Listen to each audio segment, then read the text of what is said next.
Hey Broncos fans, this is Dave Logan. Now's your chance to score a fourth quarter CD special at 4.25 annual percentage yield for 5 months at INT Credit Union. Lock in your rate at your local INT service center with a $500 minimum deposit. See details at int.com/CD special. INT Credit Union, the official banking partner of the Denver Broncos. Insured by NCUA, rates are accurate as of 10/1/2025 and are subject to change without notice. You're listening to Leaf Filter Radio, and the guru of gutter protection himself, Chris Coonahan, is here to take your most pressing leaf-related questions. Hey, everybody, Chris here. I understand we have Ron on the line. Ron, where are you calling from? Uh-oh. Ron, are you calling from a ladder? Well, I was. I wanted to ask Chris what I need to do to get my gutters ready to have leaf filter installed. Oh, Ron, you don't have to do anything. A Leaf Filter Trusted Pro will come out and clean out your gutters, realign and seal your gutters, and install Leaf Filter, America's #1 gutter protection system. So I didn't need to get on this ladder? Ron, Leaf Filter Trusted Pros are in your neighborhood and ready to help. Just visit leaffilter.com/radio to schedule your free gutter inspection and get up to 30% off. Thank goodness. What was that site? To get this special radio offer, go to leaffilter.com/radio for your free gutter inspection today and get up to 30% off. That's leaffilter.com/radio for up to 30% off. leaffilter.com/radio. See representative for warranty details. We're now in the Medicare annual enrollment period. It ends December 7th, and most folks can't make any 2026 changes after that. Medicare is complicated, but Integrity Health Advisors is here to help. Integrity Health Advisors will meet with you to discuss plan options, coverages, and costs, making sure you can see the doctor you want and get the prescriptions you need. There are lots of changes and even plan cancellations this year, so please get in touch today so you don't miss the deadline. Get started at integrityhealthadvisors.com. The Mako van is coming to your city the week of November 10th for a special event. Stop by Mako Auto Body Shop to get a free estimate and meet Seaton. And visit winwithmako.com daily to see if you have a winning scratcher golden ticket for a free paint job and more. Visit winwithmako.com for a chance to win and official rules. No purchase necessary. Void where prohibited. Open to U.S. D.C. residents 18 and over. Ends 11/23/25.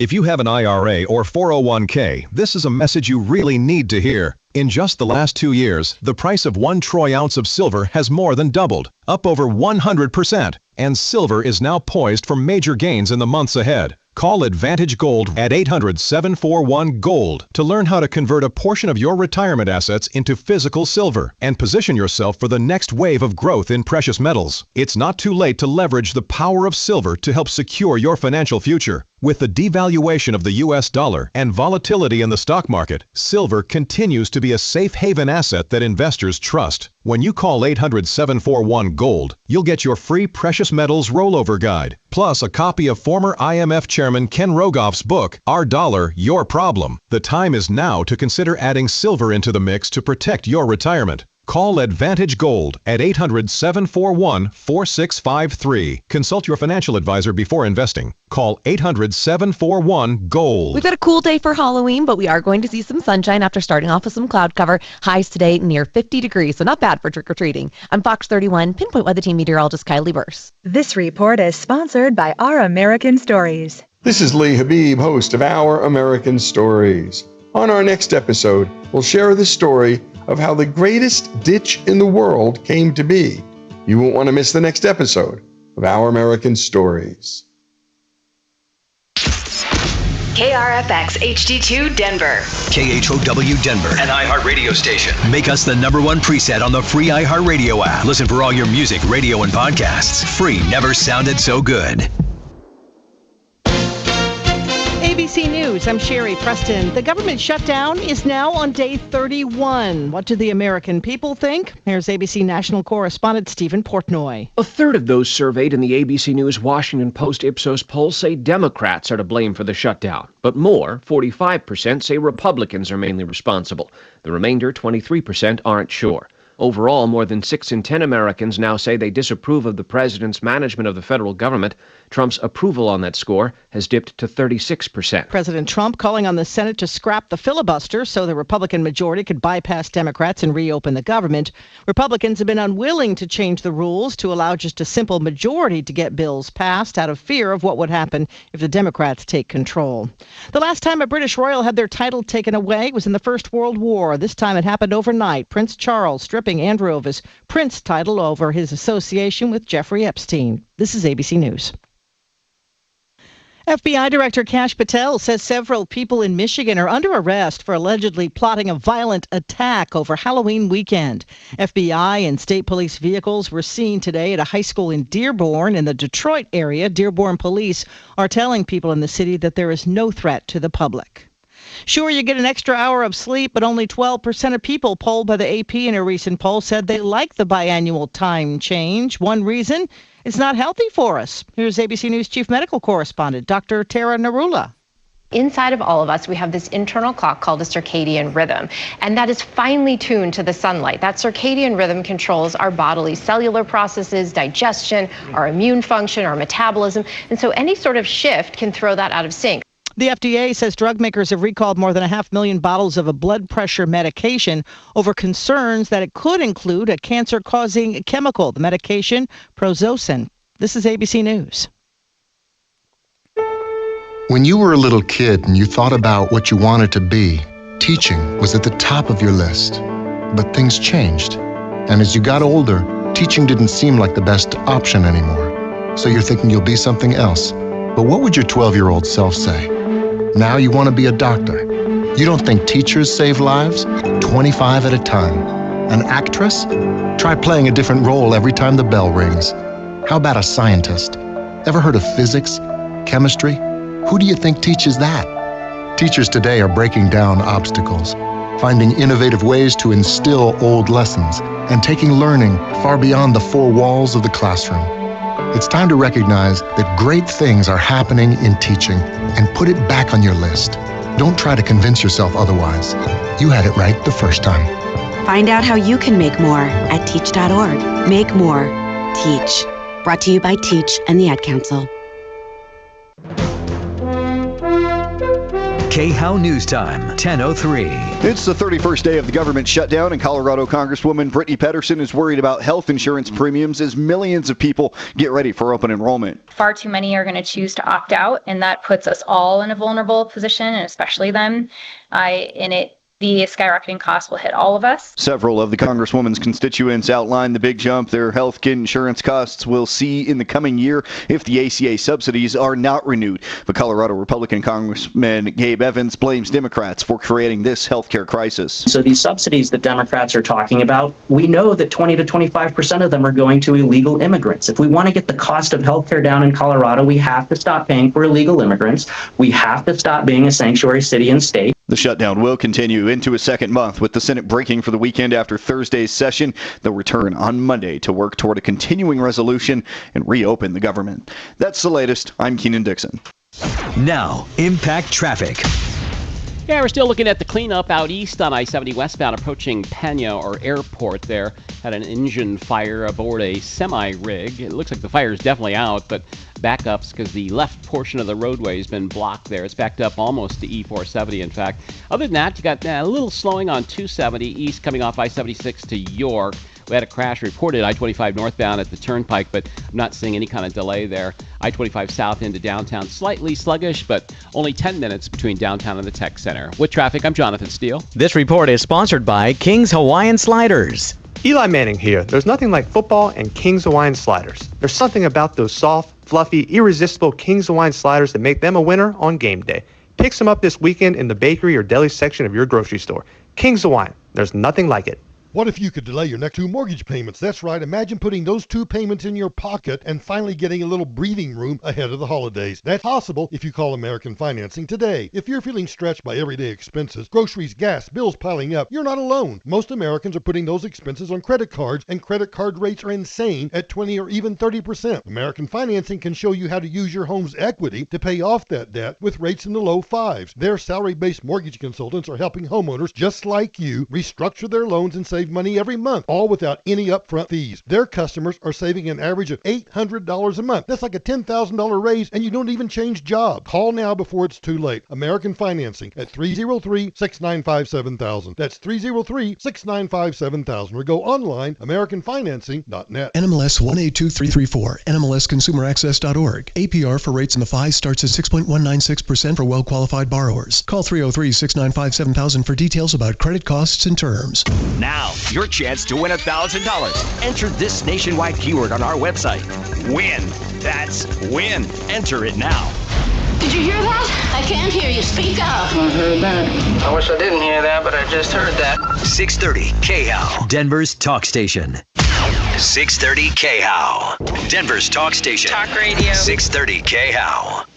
It's the Dan Kapla Show. Afternoons 4 to 6. Friday at 4, because the Democrats won't reopen government. They're about to cut off food to a lot of hungry people. What can the GOP do about it? I got a plan that will feed those people and make the Democrats regret the day they ever tried to use them as hostages. Join me at 4. Ripped off, bad news. You need advice so you don't have to lose. We'll come running just as fast as we can. Troubleshooter's gonna help the common man. This is the Troubleshooter Show.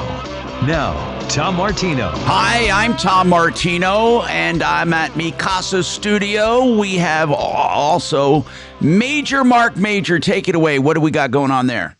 Snap, snap, snap. You know what that means, right? Yeah, actually I do. If you're talking about the SNAP benefits. Yeah, 42 million people as of tomorrow. Now, I just found this out. I didn't realize people get those EBT cards loaded just like on the 1st. It's really by birth date because SNAP's 100% federal. Some people could be affected as early as tomorrow. Other people, towards the middle of the month. But 42 million people. I had no idea, Tom, we had that many people on food stamps. I just didn't know it. No. And, as with a lot of social programs, of course, there's a lot of crap going on, but there are some people that really depend on this.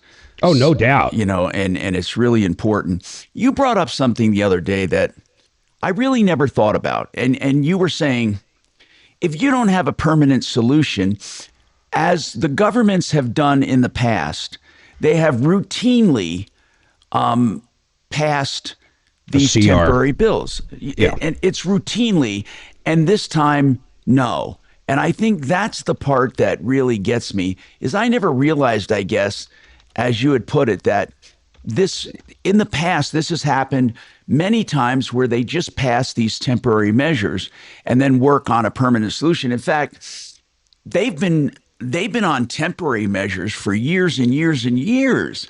They don't actually have, they never really come to an agreement of all elements, but at least they keep the government going. And of course, everyone has their own opinion as to who is to blame. Well, the Democrats actually voted for the same CR not long ago. I mean, it's pretty amazing. I think they're going to end up giving in. They're starting to get pressure even by some of the liberal rags out there, like the Washington Post. And, we're starting to see different agencies come together and pressure them, too. Can you imagine if people can't fly around for Thanksgiving and the holidays coming up? I know. Major. By the way, Mark is back at the ranch with the car day experts. Well, car day expert today, Kevin Calkin from Sheridan Auto Tech. And, I think Bob Perry is going to be in there with Rod Green. Did they show up yet at Jeff's? Yeah. Yep. Okay. Rod's not here yet. Is he coming? Yeah, he's on his way. Bob Perry, we communicate a lot because I had this dream about leasing a car, and he's a leasing expert. He really is, and it's good to talk about. But I want to go to the phones. Phones get priority here. So, Vicky, what's going on with you, Vicky? How can we help you? I hope we can help you. What's going on? I had movers to move me cross country. From where to where? From where to where? From Aurora, Colorado, to Parkersburg, West Virginia. Actually, It went to Belford because it's in storage. Well, what went wrong? They did not. They're trying. I gave them furniture to put into their consignment. They said they had a consignment shop, and I've been trying to get a hold of them now. Okay, so I didn't realize this. So you had stuff. These are not just movers.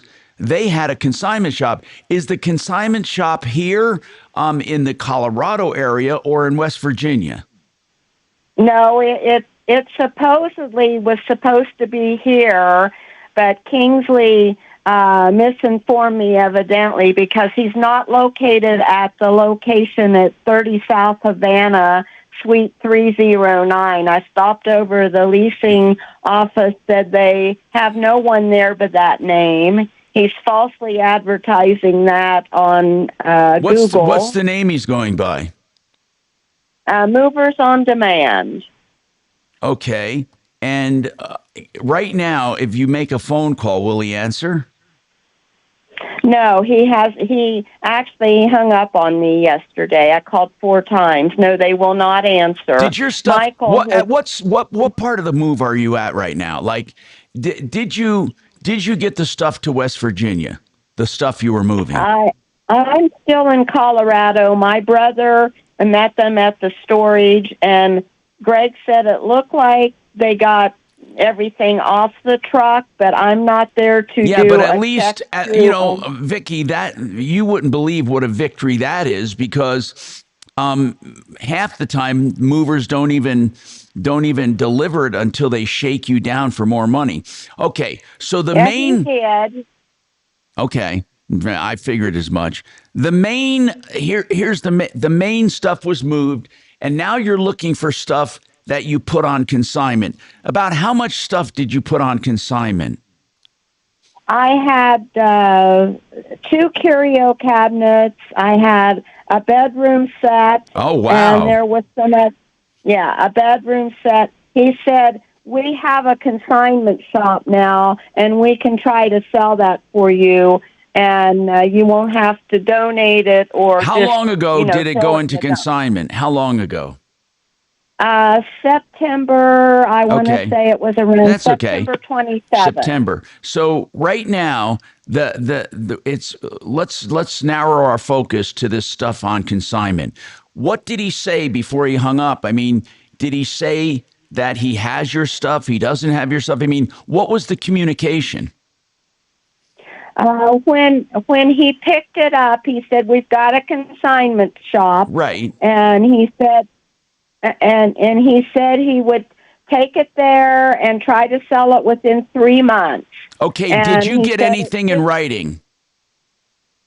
I have some things in writing from him, but I was just looking for them because I didn't know you were going to call me this morning, or I would have had it ready for you. All right, Vicki, that's okay.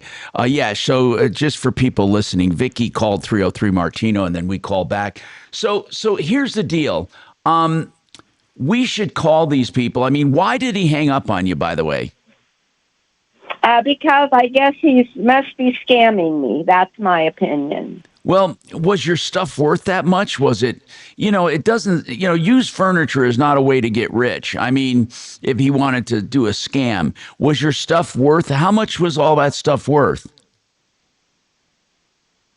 The bedroom set and all the things, I should have been able to get at least $1,500 for it all. So all of it, okay. So I doubt. But the other thing is this, Tom. The other thing is when he took all my information to move me and get a carrier to move the T-Bird, he came back and said they will not move the T-Bird for the amount that you were quoted. And in order for it to be shipped, and I was up against a rock and a hard place. I know, they do it all the time.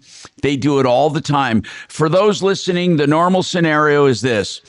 The person who you talk to begin with has nothing to do with your move. They simply get your contract, get money, and they're out of it. Then they sell that contract to someone else who's supposed to pick up your stuff. And those people usually hit you up for more money and say, this is way underestimated. Then they transfer it to another company who then is supposed to deliver it. And that's when they hit you up for even more money. So it's a 1, 2, 3 punch. And sometimes you never even get your stuff. The moving industry needs to be cleaned up, but hell, I don't know who's going to do it. Nobody seems. It says they're a family owned. It doesn't say that they're like. Yeah, but they are. No, it doesn't matter what they say. It doesn't matter what they say. Most movers are scammers. Now, this one, Movers on Demand, are they actually located in Colorado, or are they located, as I would suspect, in South Florida? Where are they located? It says their office is in Englewood, Colorado. But there's no one there. You went over there, and there's no one there. I have not gone there. I went to the location where he said he was at 30 South Havana, Suite 309. Okay, so let's try giving him a call. Did I see Deputy Bo in there? Deputy Bo, is that you? No, he's not here. Okay, and for some reason that camera keeps going out. It came back and went out. For those streaming, I for some reason that camera goes in and out. Yeah, we're trying to work on it. Okay, thanks. So anyway, bottom line is this. We should call over there and see if the guy would come and come on the air. Let's see. So what we'll do is give this to one of our deputies listening, Kachina, and see if we can at least get a call into the guy. Albert, we have a car buying experts with us today, so you're in luck. What is your question on buying a Toyota? If you were going to buy a Toyota in the state of Colorado, which dealership would you use? I live in Colorado Springs, no, I but got I'll you. gladly drive Bob to Perry, Denver who would you or use? If you were buying a new Toyota, who would you use? Wow, that's a tough question. I'm friends with all of them. Are you? Well, good. Which ones are pretty damn good? I mean, now these guys deal with new car. Wait a minute. Can you source a new car for him? Yes. So, just so you know, Albert, JFR Cars, they're brokers and they save you money. They don't cost you money. You may want to talk to them, but let's talk about the dealers. I would say, I mean, there's a lot of dealers. Who do you like, Bob? I mean, you deal with them more than I. For example, Tom, for example, I've heard you speak critically of Larry Miller Toyota. Yes. In a different context, so Right. I know not to go there. And I've heard, I don't know, I've not heard, but maybe on Reddit or something, somebody was praising Mountain States, but I just thought, Tom Martino, he should know. And What we model are you looking lately, for? we lately have not had a lot of dealings with Toyotas as far as buying and selling. But I would honestly just shop price. I don't care if it's a Hyundai, a Mercedes, BMW. If you're looking for a new vehicle, I would purely shop price. What are you looking for? What model? Well, it's either going to be a 25 or 26 Toyota 4Runner SR5 Premium. Okay, those should be available, so.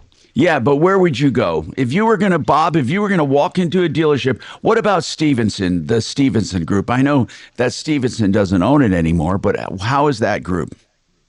So in my world, they have to be what we call broker friendly. Yes. And Stevenson used to be broker friendly, but the new owners, Asbury, are not broker friendly. So I don't have a good opinion about Stevenson. Okay. But, Groove is good. AutoNation. AutoNation. Yeah, AutoNation on Arapahoe Road. Those are the two we primarily use. But why we would also it have even, out-of-state dealers. Why does it matter? I guess I'm going to go back to that. If You know, you're Mark buying is- it Mark brand is new, right. who cares? Mark is right. You don't really have to have any dealings with a dealer at all. I mean, once you find that the car you want for the price you want, you can pick a dealer for service. You don't have to go to the same one. Exactly. You can bring it to whatever dealership you want for whatever work you want done. It doesn't matter. And you probably get a better price doing that. Go ahead, sir. I guess I thought you might have an opinion as to who would give me the best offer. Okay. I know I can go to 5 different dealerships and see what the best offer And here's I can what's great get about is, this. but- That's exactly what JFR Cars does for you. Listen, I'm not trying to pawn you off on them, but that's what they do. If you want to shop 5 or 6 dealers, that's exactly what they do. They go out as a broker and source the deal and present it to you. It really is a good situation. Then you're not out. And also, they're consumer friendly. They're not going to pound you with all the F&I add-ons. Oh my God. I mean, you get to a dealer, even if it's a good dealer, you get into the F&I department and start adding stuff on that car deal. It's a terrible situation. If I were you, I'd go to JFR Cars. You tell them what you want. You go out and shop. Just go out anywhere on lots and find the cars you want. And if you have a specific unit, go tell Bob or go tell Rodney and have them source it. I got to take this break. If you have any specific questions, I'd love to take them. We got more coming up on the Troubleshooter Show, 303-713-8255. Remember this incredible special, Water Pros combination special. You get the entire house for forever chemicals and pharmaceuticals and all that crap out of your water, plus drinking water, all for $46.95. It's the best price you'll find anywhere. Waterpros.net, 303-862-5554. Are you looking for serious investment in the booming clean energy sector? Don't chase startups. Invest in proven success. PowerBank Corp is a diversified energy leader with over 1,000 completed projects and $138 million in assets. Now expanding into advanced battery storage with new opportunities opening today. Listed on NASDAQ as SUUN. PowerBank isn't chasing the market. It's driving it. Visit getpbnow.com. That's getpbnow.com. Emerging Markets was paid $500,000 by PowerBank Corp for advertising. Not an offer to buy or sell securities. You know, when you go out to buy a metal building, whether it be for a garage, a barn, a riding arena, an airplane hangar, a shop, a warehouse, whatever, the biggest lie you're going to hear is, we're factory direct. Because most of them are not, but they tell you that. That's why we love having on our roster right now Great Western Buildings. Mark had a building done by them. He loves it, and he loves dealing with them because they truly are direct, factory direct. They have a factory in Grand Junction, 100% American steel, and guess what? It's guaranteed for life. GreatWesternBuildings.com. They can do business in all states. GreatWesternBuildings.com. Oh, okay. And it's his little deal's over. Tommy, you want to try lighting us up again? Okay, fine. Yep. Oh, It's yeah, I not- got you. it's- We got you. Yeah, it's a phone issue. I've got to figure out the setting, but I won't know for another couple minutes if I fixed it but it's on or for not. sure. Yep. Yeah, it's going to sleep for some reason. Oh. The video's running, but it's going. Right. It it's- goes Probably to. took an update and something got changed. Yeah. I hate that when they do it. Yeah, and you have no You go to idea. log in to a website that you have saved and the password and everything else. It's Now a asking life for a ruiner. Password. It's like, Yeah. what? But they think they're improving it. Oh, yeah. Do you hope the Republicans hold tight and do not negotiate? I think everyone needs to negotiate. Glamour Magazine, Biological Man for Woman of the Year. Yep. Well, fuck me. God. Oh, no. I mean, they do that just to... I mean, that's just a... That's to sell magazines. There aren't one's that stupid, right? aren't enough I mean, women. No, they are. Yeah, like I they're think right, they are. Tommy. There's not enough ladies to choose from. We gotta go for down under.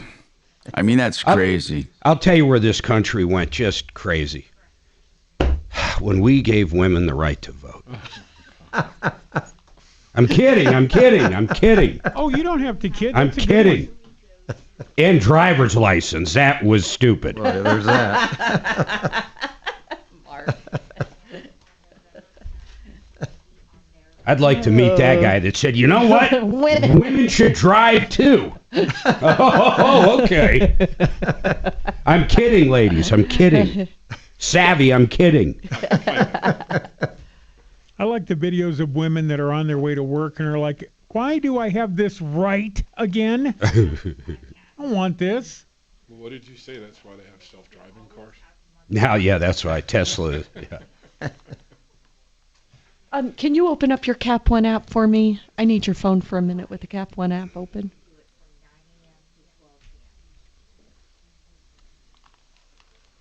Man, I was terrified I lost my wallet yesterday.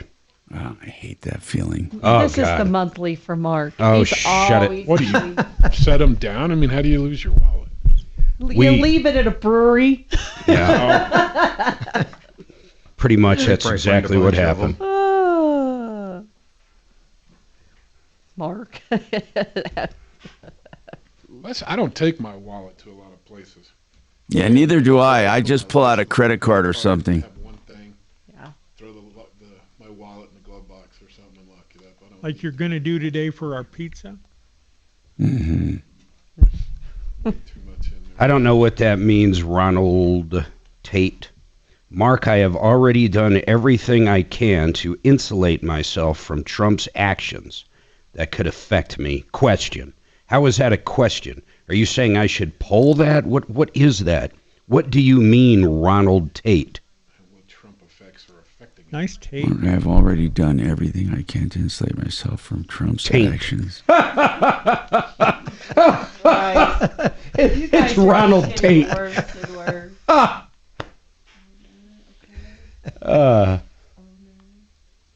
Who, Tom? Well, he's a little hot, but I'm not. It's fine. Is my audio up?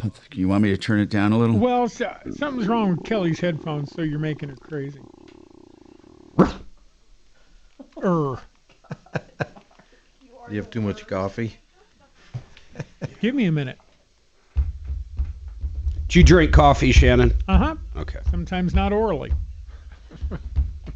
It's the best way to take it. Yeah. Saves time. Mm-hmm. Saves time. Gives you that quick rush. You don't have enough time to absorb it. The mess is what's not right.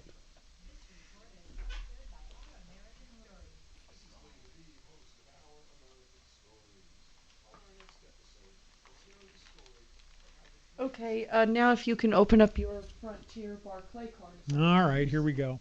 Our American Stories.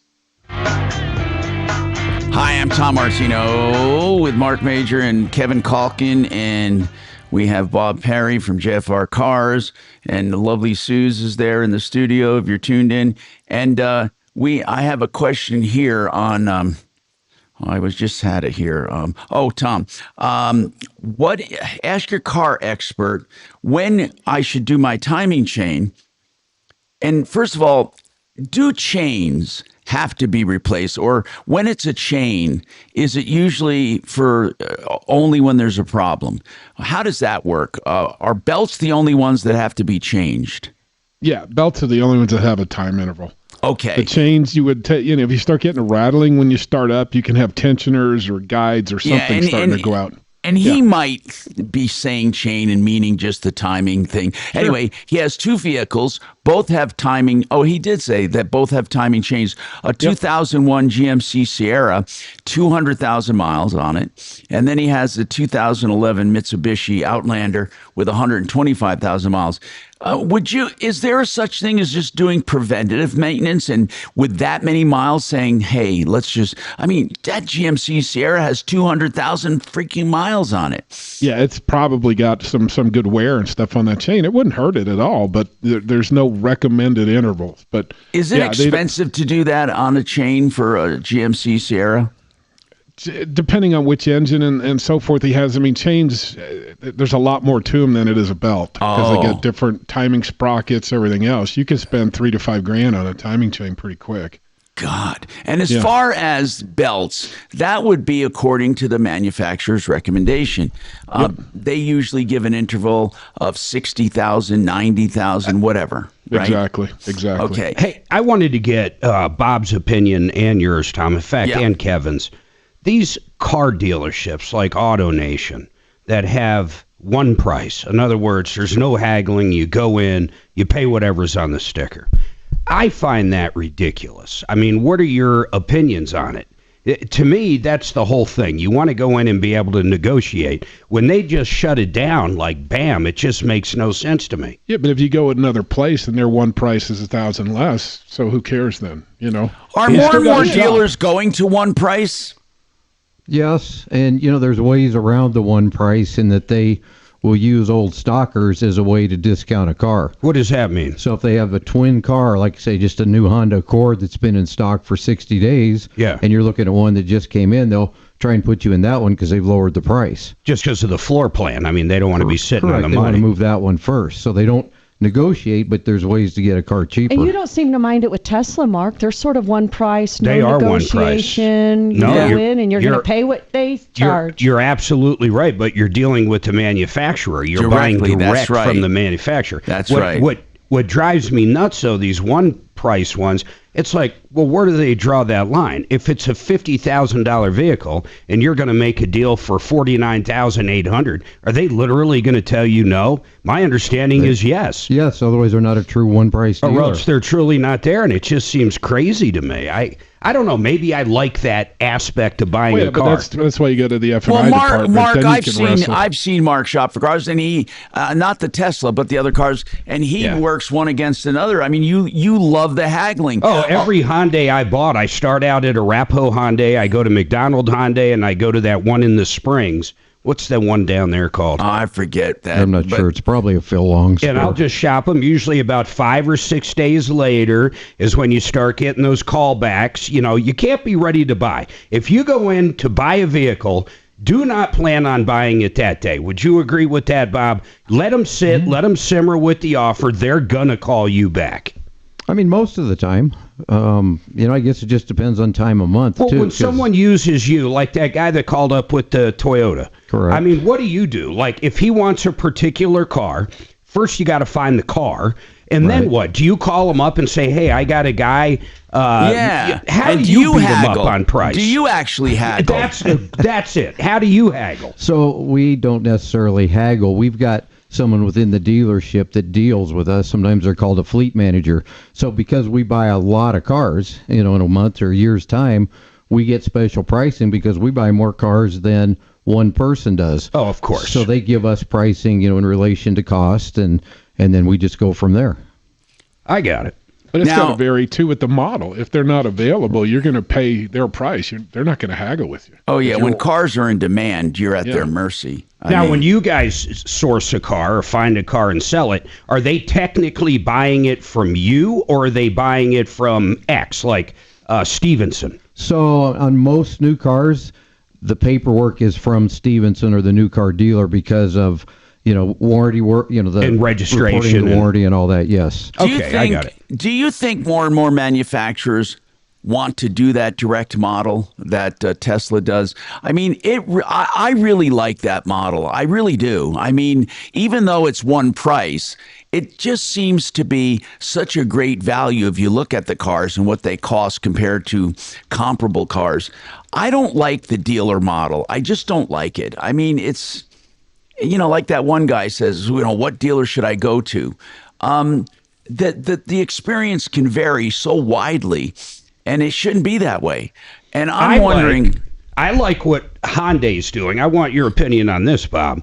Through Amazon. They're the first manufacturer I know of where you can buy new and used certified Hyundais right through Amazon. That's kind of crazy. I've never personally done it, nor have I shopped it, but I'm hearing that it's becoming kind of the way to buy a Hyundai.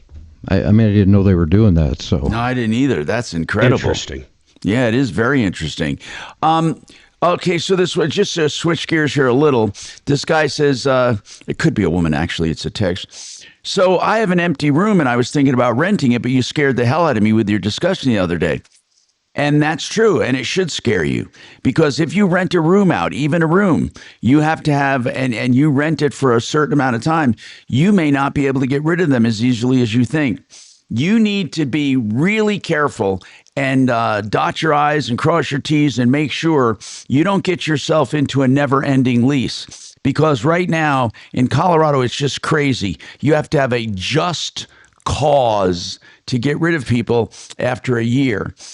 And also, if you rent a room, it could turn out to be a nightmare when you try to get rid of them. So there are ways to write leases that put you in the driver's seat and give you the power, but you got to be very careful. Now, the biggest risk is when you invite a guest in as a guest and then they claim residency. This is the problem we talked about yesterday when a girl took a guy home from a club after dancing, and he stayed the next day, and he said, listen, this is my place. This is where I live now. And they're having a hell of a time getting rid of them. Really a tough time. And That's when you go out and get one of those angry pit bulls. Yeah. You know what? Since she lives there too, I guess nothing would be holding her back from doing something like that, just or not paying her utilities or something like that. Have a few friends come over. You could. There's lots of ways to handle situations like that. I'm not saying you should or shouldn't, but the reality and what the laws are quite different in a lot of circumstances, that being one. I think if there was some bum living in my house because I wanted to rent a room and I couldn't get rid of them, something tells me I would figure out how to get rid of them. No, I know what you mean.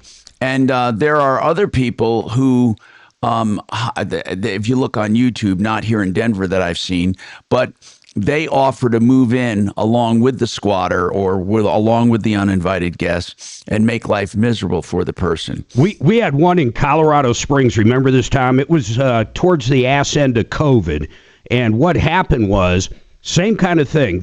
They let this guy move in. They were renting a room out, and they couldn't get rid of him. And the guy moved his son in to make it even worse. So now there's two people living in the house, and they had drugs. They called the cops out, and the cops wouldn't get rid of them. They called us up, and we made some calls down to KRDO, the television station down there, and started really kind of threatening the police. Okay, we're going to expose this for what it is. And the cops actually did come back. But the only reason they got rid of them was because of the drugs. Yeah, man, it's getting to be a crazy world. And the more and more people feel entitled, the more and more they're going to start pressing their rights like this. I mean, it's going to happen, and it's going to be harder and harder to deal with people. The thing I've always said, though, is why would an attorney take a case like that? Why would they ever sue a homeowner for trying to get rid of them when they know damn well they're not really paying rent and they're not a renter and they're not a resident and they were just invited over for a few days? I mean, this is where I draw the line. Attorneys say, well, we're hired and we do the best for our client. But I think you have to have some discretion. I mean, well, the argument, of course, is in criminal right there. I mean, my goodness, there's a lot of people we know are guilty as hell. I know, yeah. I mean, look at the guy that shot Charlie Kirk. I mean, I understand that. He's done everything and acknowledged and told his dad, but he's got an attorney. No, I understand that, because they want to make sure, they want to hold prosecutors to a certain standard to make sure that people aren't slam dunked into prison. I understand that principle more than I do the civil cases, because with civil cases, there's nothing really compelling about a civil case that makes somebody want to take it. They're just basically working by the hour and they prostitute themselves. I mean, we've had the craziest cases where attorneys would represent someone with such a crazy case just because they knew if they harassed the people enough, they'd get some kind of settlement and split it with their client. In any case, we got more coming up on the Troubleshooter Show. Get your calls in if you have any car questions. And the issue with movers, Vicky, we're trying to see if we can get a hold of them for you. They promised to consign some stuff for her. Now she can't. I mean, they're ghosting her and she can't find out where her stuff is. The total value was about $1,500. And then David is calling in. We'll go to him right after this. I'm Tom Martino, 303-713-TALK. Fix It 24/7 is doing the extreme clean tune and check for just $39. You feel that cold in the air. It ain't going to get any warmer until spring. So get your furnace dismantled and cleaned and add efficiency and life to it for just $39. FixMyHome.com. Book now.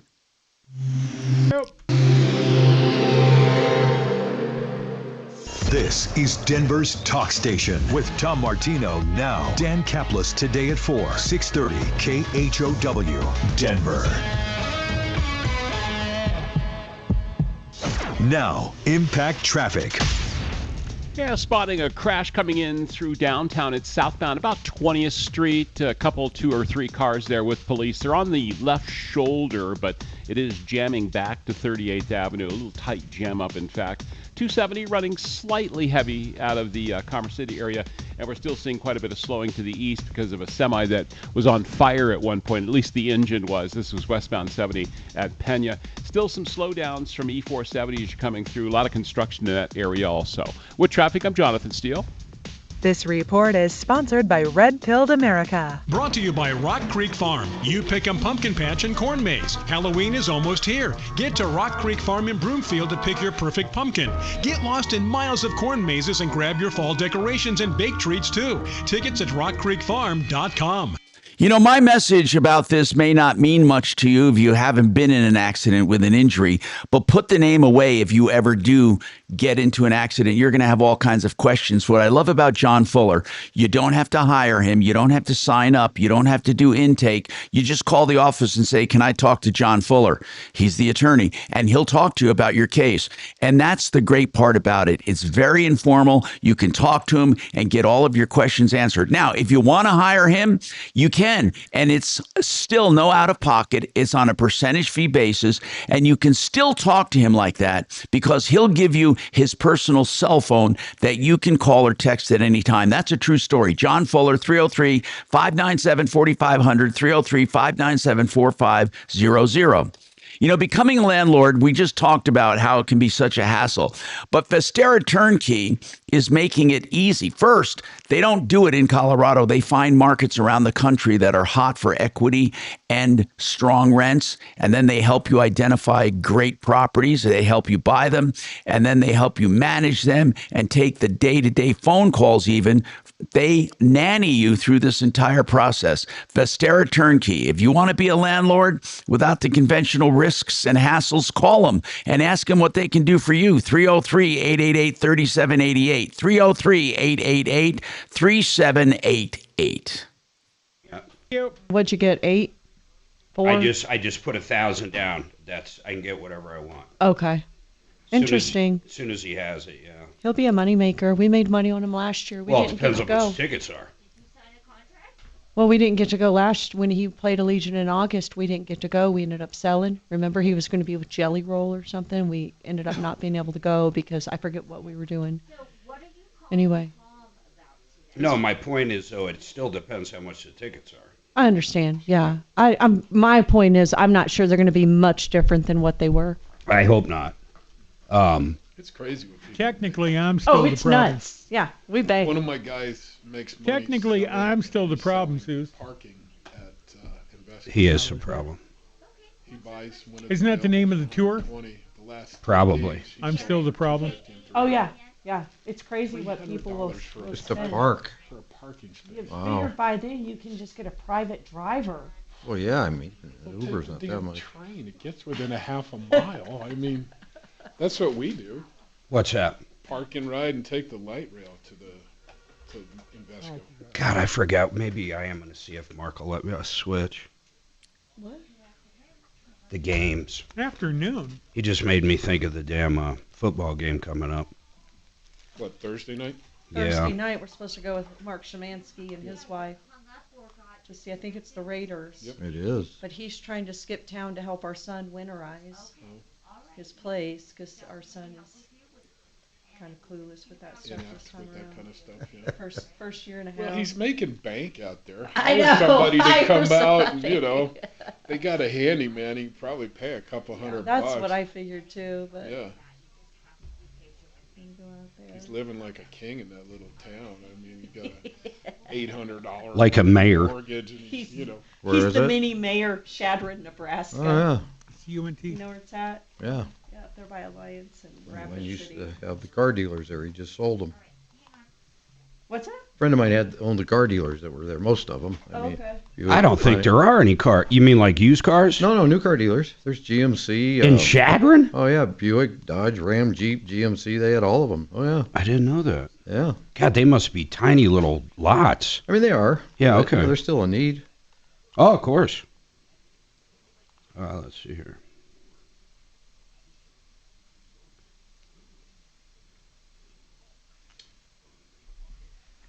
If there is a radio station in Chadron, that's where I'm going next.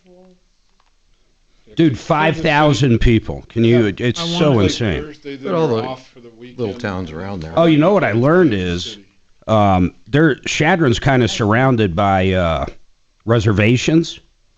They get money that's different than SNAP. For whatever reason, the Indians get their money and they'll get it on time. Stop making a blanket statement. Isn't that crazy? Yeah. Tennessee game, I think. Well, there's It's a about college 100 there degrees. too, or Chadron State. Yeah. You know Yeah. where those seats are. Yeah. So now that it's getting cold, sitting in the sunny side is nice. Yeah. But the Chiefs is at Chiefs, and then the Packers.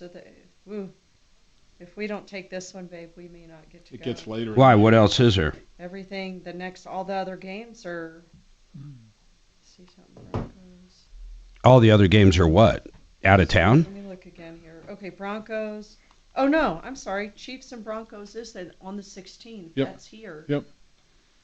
And then Packers and Broncos is December 14th, which, woo, Yeah, it that starts to could get. 22-2295, 800-362-8370, or drhi.com.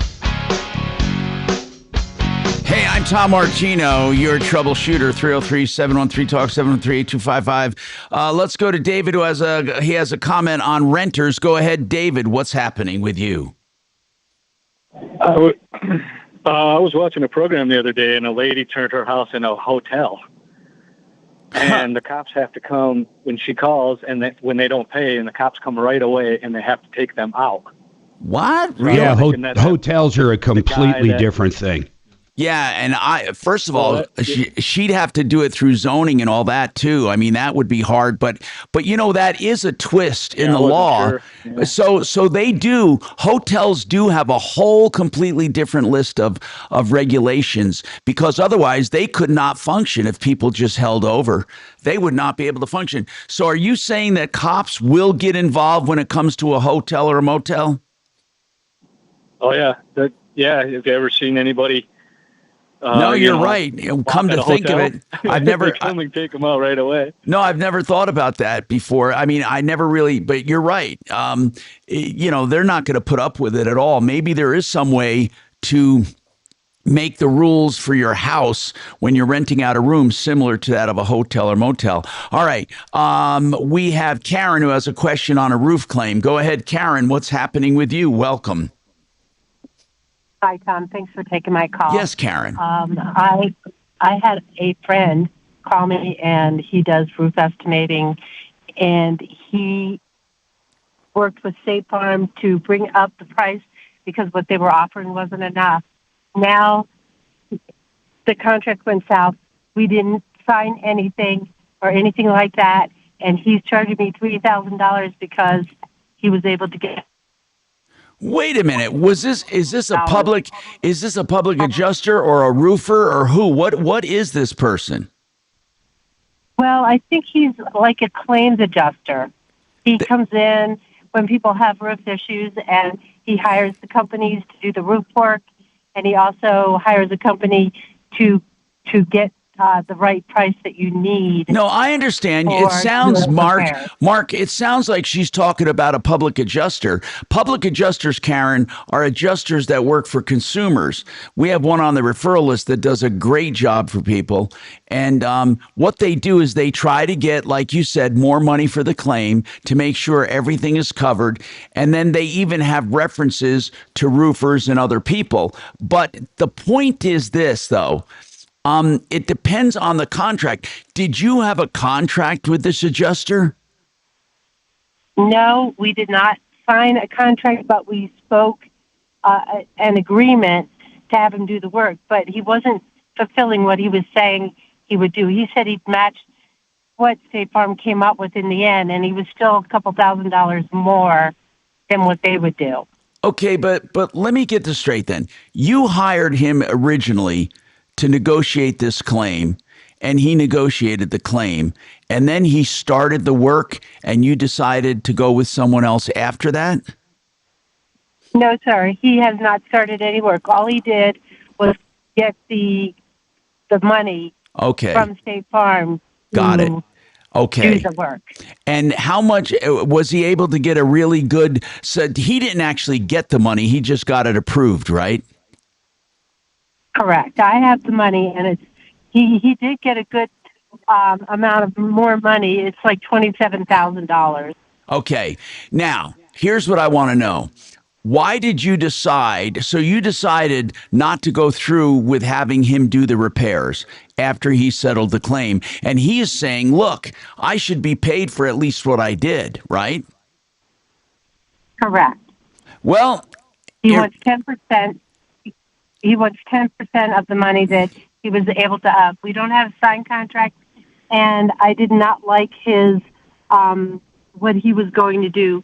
We're laying metal on I metal. get it. You don't have to give me the reason. You just changed your mind. But the question is, do you owe him any kind of a commission or any kind of a cut? And you said there was no contract signed or no agreement made. I got to take this quick break. Let's come right back to you. Thank you. This is weird. Now, this one's impact weird. Traffic.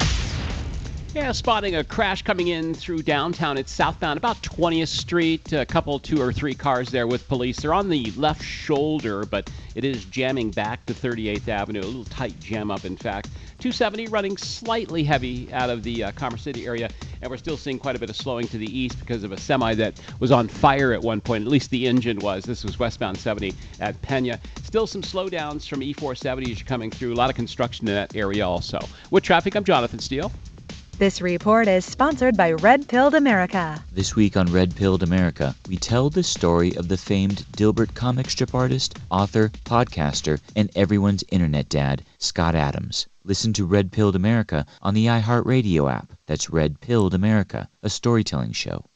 If you're looking for a metal building and you want a real true direct factory sale, then you want to go to greatwesternbuildings.com. Truly direct from the factory to you. They're located in Grand Junction, a 120,000 square foot building, and they employ a lot of people, like 150 people, and they are truly factory direct U.S. steel, 100%, and is guaranteed for life. The finishes are guaranteed for 40 years. They have engineers licensed in all 50 states. Give them a call. It's greatwesternbuildings.com, 303-495-5701 for great deals and great value, and most of all, a true factory, greatwesternbuildings.com. Thank you. I'd rather have the 4X points. Hey, Mark. I'll hit the bonus no matter what. Yeah. The current cover of Glamour magazine. Yeah, I saw. It's got a dude on it. A dude? 9 dudes. Let me look. Glamour. Isn't it like Glamour UK or something? I wasn't seeing the UK. Glamour magazine dudes. Let's see. It's their Women of the Year, and it's all guys. Glamour UK. Come on. I am a trans pregnant man, and I do exist. I mean, in their defense, they're really effing hot. But there's a surprise. Glamour magazine dropped their Women of the Year issue. Hey, you know what? It is UK, but yeah. Oh, my God. Don't tell me that's one of the women. Jesus. Aren't they... I think we're looking at two different I accidentally things. buy that guy a drink. Holy crap. Not me. Oh, yeah. Well, look at that. She's got fucking Adam's apple. Well, 2 drinks. Is it the Never US? trust a chick with an Adam's apple. Or shoes bigger than yours. She got a size 12. Yeah. Or if she wears a size 12 in That's shoes. Just because you're giving me a lump in my throat. I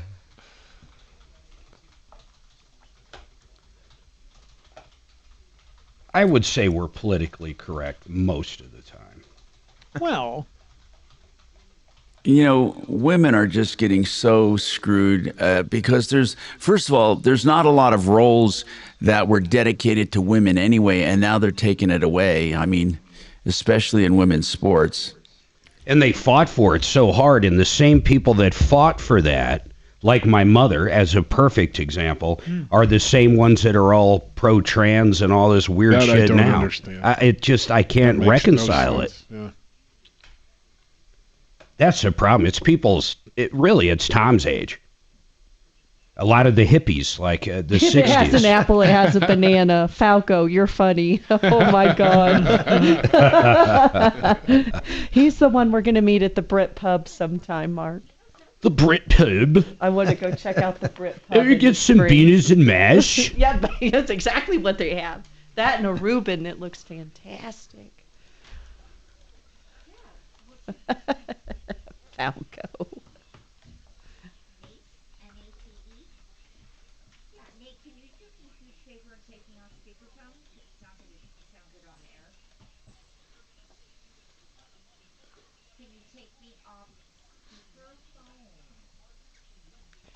Dimitri's not in today. I need to ask him when I should be changing out my loofahs. He buys a box. He's a wacko. I've been using the same one for a week, and I'm like, do I need to change it out? Kevin, do you use a loofah? Daily, yeah. Yeah. Your skin's amazing, isn't it? You look like you exfoliate. So did that woman hang up with the roof claim? What's that, Tommy? Tommy? If you don't see them on the call screener, they're gone. Okay. So, no, it's still I shouldn't say bleeping. that out loud?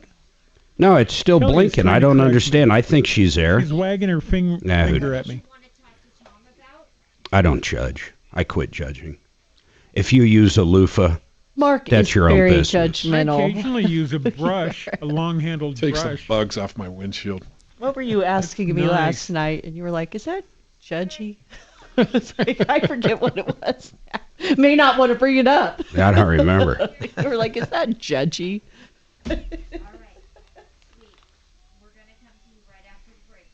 Oh, you got Katie. Is it the roof issue? Katie is ready? Yep. The planets have aligned. Tom has 45 seconds, and Katie is ready to talk. Wow. Now, Katie's the one we already took, but I just wanted to finish up with her. Nice. I still don't understand what sounds she's naughty. saying. She didn't sign a contract. No, she didn't. Did the guy He do any negotiated, work? But she let him negotiate the deal. So, okay, I want to go back to Katie because we're running out of time this hour. But Katie, even if you didn't have a written contract, the fact that you got value from what he did, he might be able to make an equitable argument that he is deserving of something, but it can't just be arbitrary. Were you expecting to pay a commission for the amount he negotiated? What? I'm sorry. I lost you. Can you hear me? Yeah, I can hear you. So how much more? How much more did this guy negotiate? $27,000. 27,000 more? Yeah. Wow. It's not just a house. It's a roof. It's the side of No, the house. I get it. It's the barn, But he was it's able. structures, But yeah. he was able to up the claim, 25, another 27 grand, and basically he's asking for 10% commission. Is that right? Yes, and I offered him before all. Let's ask Matt his opinion. Let's do that. Okay. Okay, hold on a second. We'll ask our public adjuster. Then Nate has a question on small claims court. All of that coming up, plus our car experts, Kevin Calkin with Sheridan Auto Tech and Bob Perry with JFR Cars. Right after this on the Troubleshooter Show. It always screws you up. Yeah. So Very nice. if you keep your headphones on, you can hear Do Tom. that 3 more times. That and was you good. can talk in the mic, but don't push any buttons, right? But here's the thing: you're kind of at the mercy with my volume. So if it's too loud or something, if you don't like it, I'll put you back over here. Oh, She goes to a lot of concerts. Yes. Volume gets higher each time. Yeah, no, I'm like 25% deaf. I bring earplugs. Do you to the concert? Fuck yeah, I do. And especially where you sit. At concerts? Yeah. Mark does. He wears earplugs. Hell yeah. Right. Well, He can't handle it. I'm not going to be because like. he's not paying full price for the ticket. Yeah, he's like, he cries. He's like, I need earplugs. Fuck yeah. So do We our went to listeners. that death metal concert a few weeks ago. That was brutal. Well, we brought earplugs. It Yep. wasn't bad. I had noise canceling headphones on listening to Let me something tell else. you, the loudest Shannon, the loudest concert I've ever been to was last year. Kid Rock. Billie Eilish. Oh. I did not know that many girls screamed for her. I won't go to her show So it again wasn't the because of how music many that was girls loud. screamed. It was like Addie and I were holding our The one ears. at Kid Rock's place was the loudest fucking Oh, thing well, I've ever that dealt was with. more. So the I music don't being call loud, that a Kid Rock? concert. Dude, it was so loud, it was It absurd. Yeah, you can't even carry a You conversation. know, the one time I kind of got hurt at a show was Kenny Chesney. Oh, God, that's a weird one. No kidding. At Frontier Days. Oh. Kenny Chesney seems like he'd be a really cool, righteous dude, you know? Like, he seems super cool. He seems all right. I mean, probably hiding something about himself, but yeah. Aren't we all? Well, no, he got divorced We've all like got after bodies in the 48 attic, hours with what's her Shannon. name? Who was he married to for like a weekend? Was he? Renee Zellweger. Oh, wow. Oh, I And remember they that. annulled the I marriage think it was more because than a of weekend. some sort of hidden sausage crouching tiger deal. Can you hear him? Uh-huh. Okay.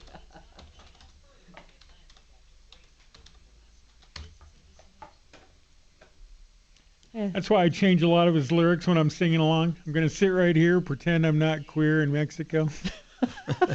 They were married 4 months.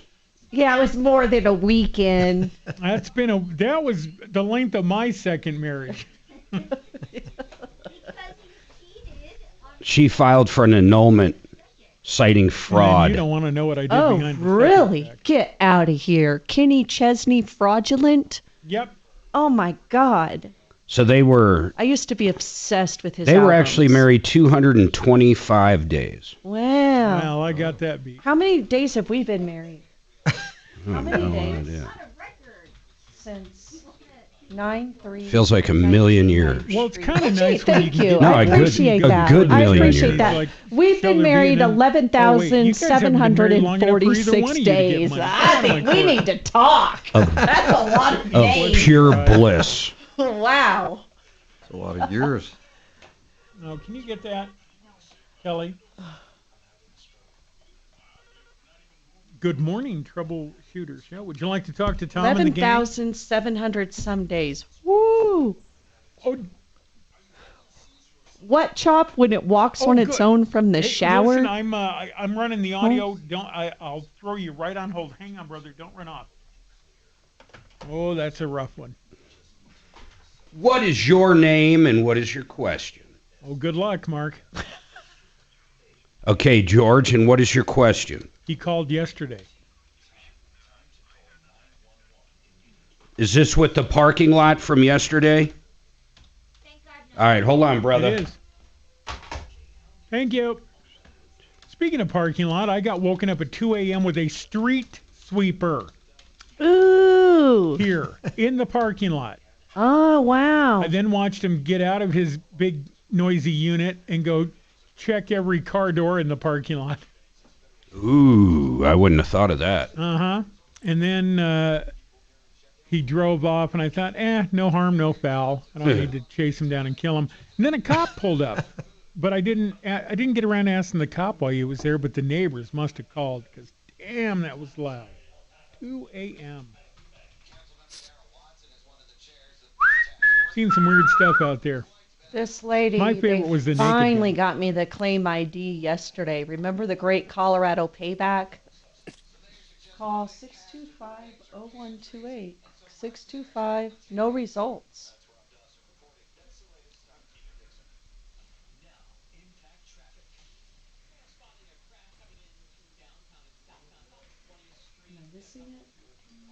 Travel's getting worse. You guys flying anywhere soon?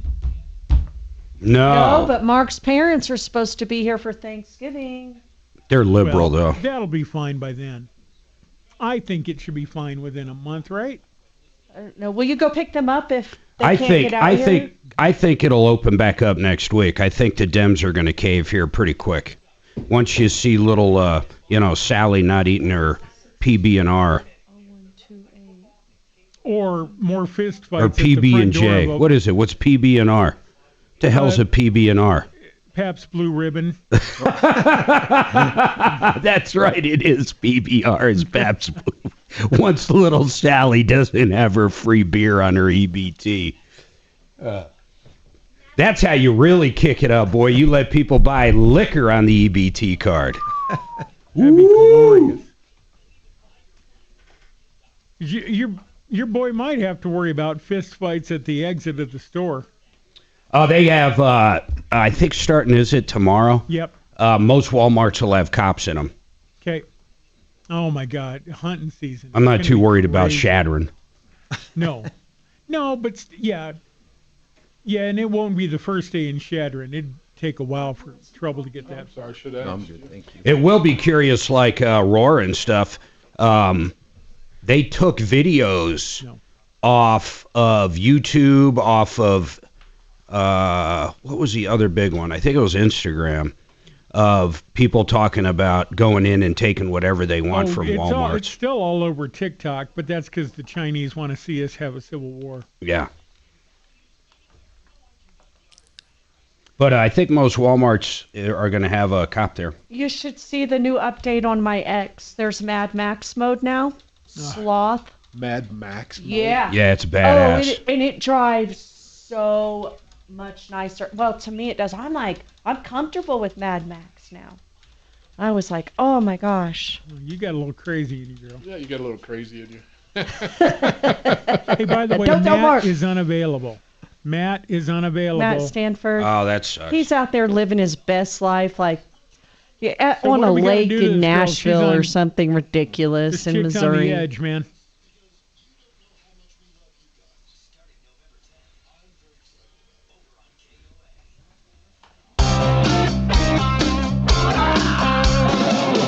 Ripped off, bad news. You need advice so you don't have to lose. We'll come running just as fast as we can. Troubleshooter's gonna help the common man. This is the Troubleshooter Show. Now, Tom Martino. Hey, welcome to the show. We are here solving problems, answering questions, taking complaints. We're talking about cars today. Today is car day. Marc Mager back at the ranch and has his guest in the studio. Mark, who do we have? Kevin Calkin Sheridan Auto Tech. Of course, Suzanne has joined us And today. Bob Perry with JFR Cars. Yep, Bob Perry, and then Kelly, of leasing course. expert. So let's go to the phones and talk about anything you want. Of course, as I said, we do have car experts that are available today, and I have a few texted questions. But really, here's the thing. I want to go back to Katie and finish this up because, Katie, here's the deal. There's a concept in law called quantum merit. And what that means is you get merit or you get value and you have to pay for it, especially if you know what's going on and you don't stop it. That doesn't mean that they can just charge anything they want. It would have to be reasonable. And the courts, of course, depending on the case, decides what reasonable is. But if he boosted your claim by 27 grand and wants to be paid something on that because you decided not to use him for the repairs, I think he's well within his rights and is not being unreasonable. Now, you technically didn't sign anything, but you knew, for example, if this went to court and they asked you, did you know he was negotiating on your behalf? What would that answer be? Yes, of course. And I did offer him $1,500 Okay. to compensate. What did he think about that? No, he sent me a bill for $3,000. And he's figuring 10%. Is that what he's doing? Yes, sir. Okay. I think he could easily lien the property and then win in court if he's going to go that far.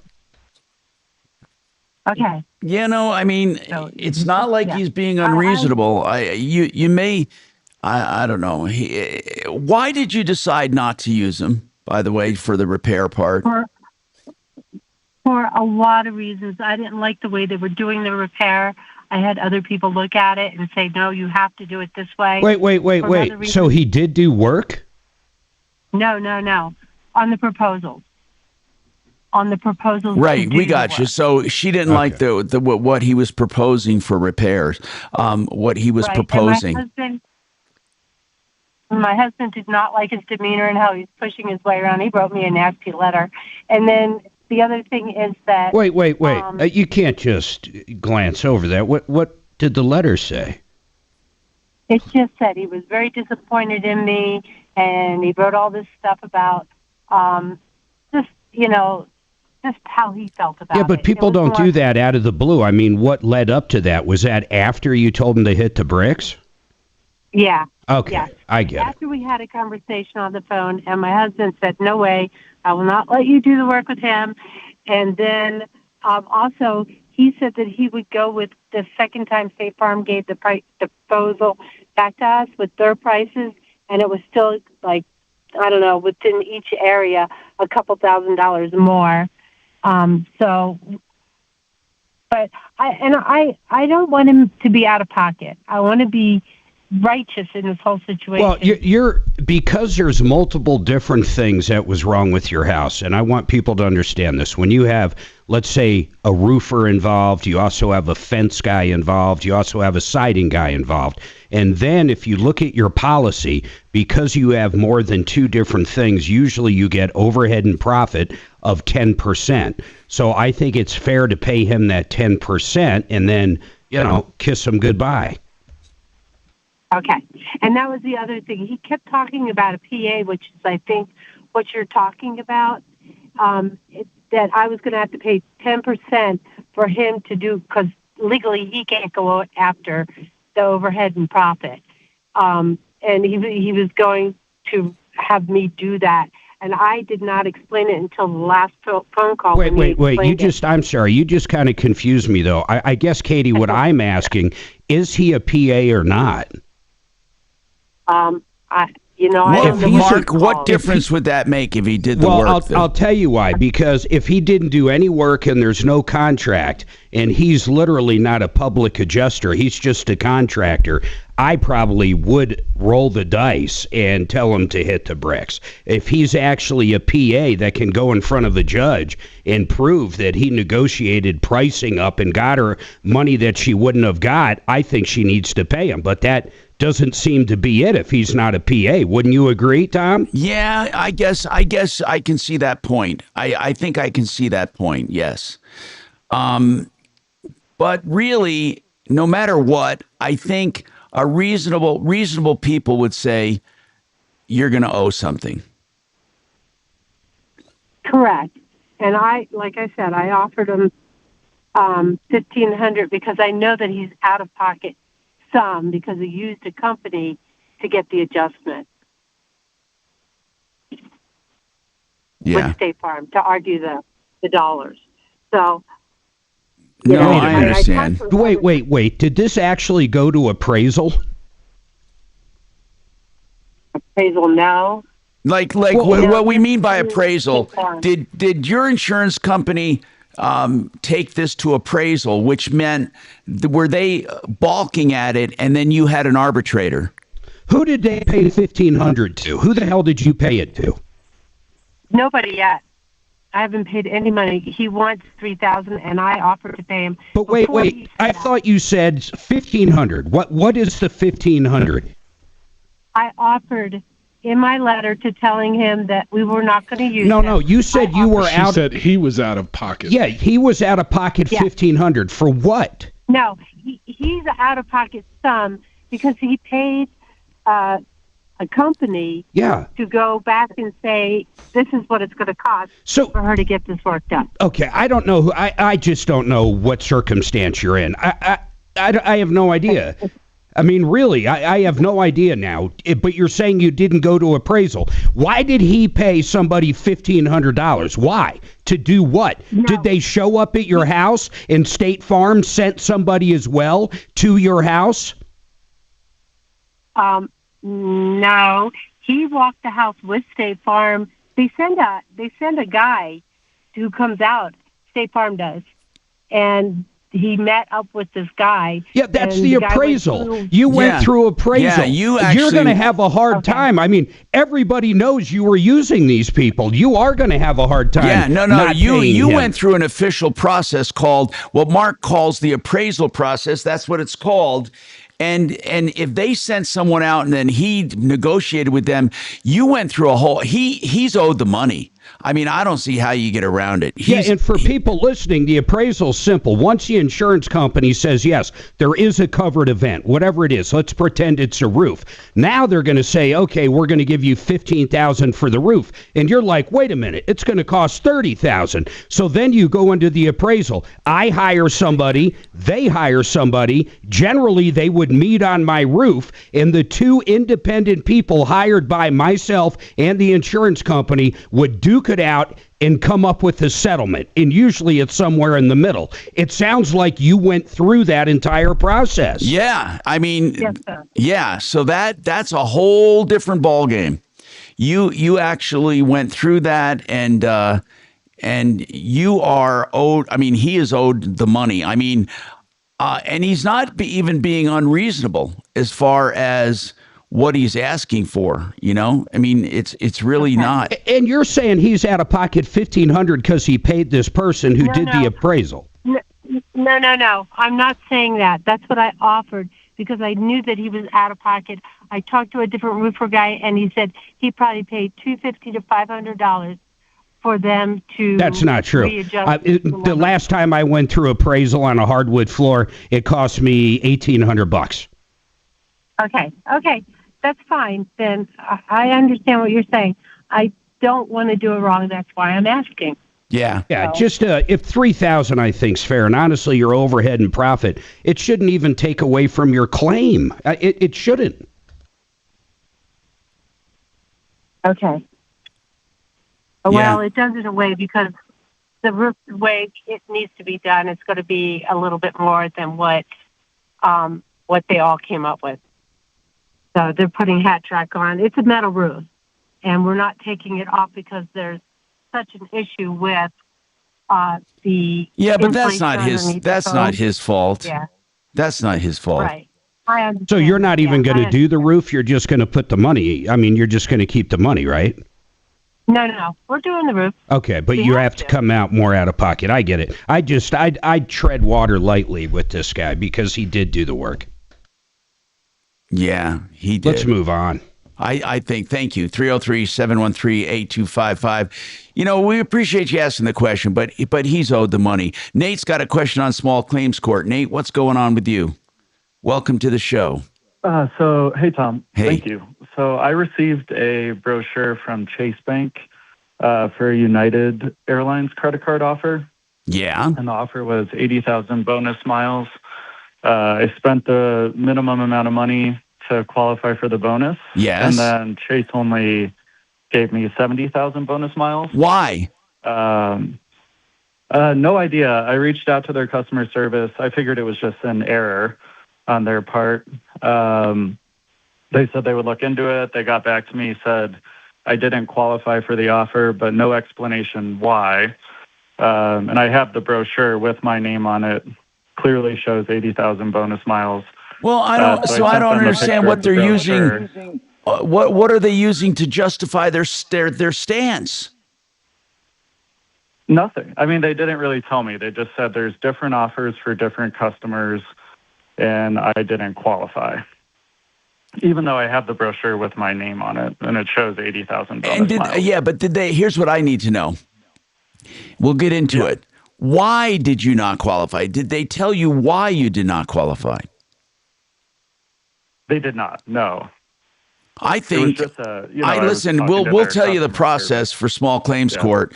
And by the way, airlines are not immune. Mark has done it. We'll talk about that coming up. 303-713-8255, 713-TALK. By the way, Denver Regen will get you stem cell therapy, and I've done it, and they've gotten rid of so much pain for me. They were wonderful. They can also do hair regeneration. DenverRegen.com. Yep. NBC News focuses on the facts, looking deeper and listening wider.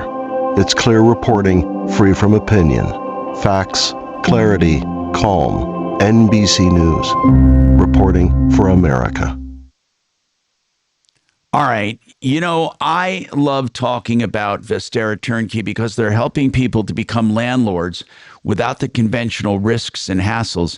They research, they're really a research company that finds the best markets for upside potential on equity. They help you identify a property, they help you buy the property, they help you manage the property, and then when it comes time to sell within 3 years, they help you sell the property. It's all a play to make money. Yes, you're a landlord, but the main deal is for upside appreciation. Vestera Turnkey. If you think you're interested and you want to see what they can do for you, it's certainly better than trying to do it on your own. Give them a call, 303-888-3788. Vestera, Vesterra, VesteraTurnkey.com, 303-888-3788. And of course, it's not really How much like time do I the have? champagne taste beer budget, but my 4.5. Kevin, Thanks. I mean, anything I pick out is going to be, no prices. I'm going to pick it out. It's going to be probably times the the most price. expensive thing there is. Like. But it doesn't even. I mean, you don't use it that much. Are you talking the story about Suze? Yes. Are you talking about the story how people go on dates just for food? No, I'm talking about black toilets.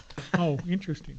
Okay. I don't understand. Am I talking about what? You said if we're going out, it's going to be the most expensive thing. Yeah. We did a story today about more and more people dating just to eat. Oh, you mean going out just for the interesting. food? Oh, who was When saying I that? Our say client people, I mean last women. week felt Mostly. like the girl was just swiping right on his profile. Just to the get, one we went just to go out to dinner. View House with Dimitri, Mark, remember? Oh, yeah. He said the Way gal back was like, in the day. We were talking about that. That is funny. It's like I never thought of that. Like, yeah, you just swipe right when you're hungry. That's crazy. Oh my gosh.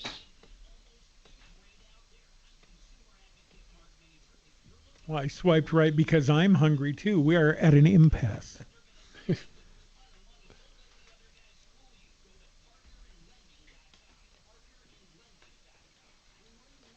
Hello.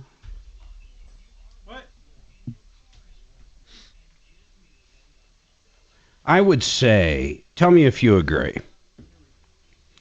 the most overrated band of all time by far. I mean, so overrated. Is the Beatles? Is the Beatles. Yeah. Would you agree with that? Yes. Overrated. I'm not saying they're bad. I'm just saying literally Compared overrated. to today's bands, or at the time They that they became were performing? ridiculously popular, which means any Just in song they general. made after that, is it really good or is it just 'cause I they're don't popular? know. Like, I've tried listening to the Beatles. I just don't understand the appeal. Because it was in the 60s.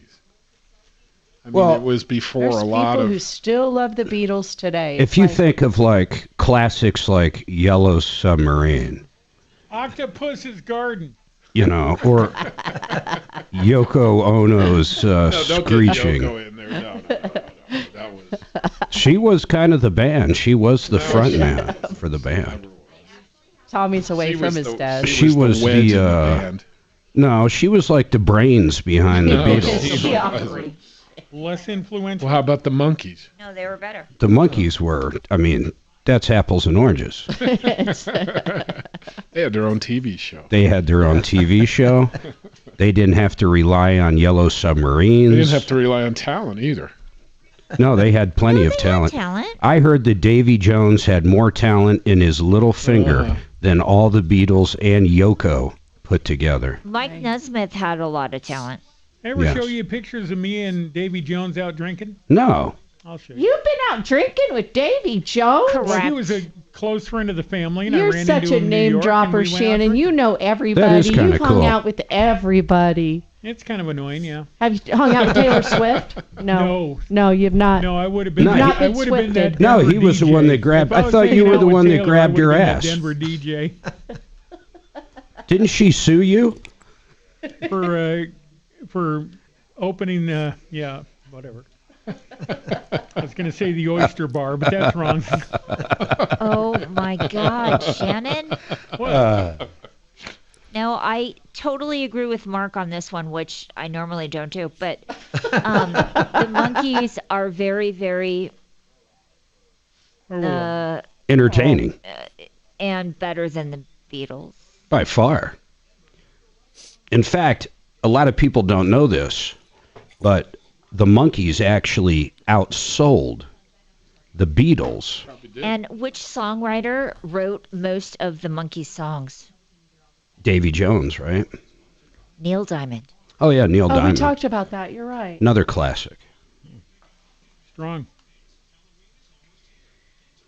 Kelly coming out of the shadows strong today. And bake treats too. Tickets at rockcreekfarm.com.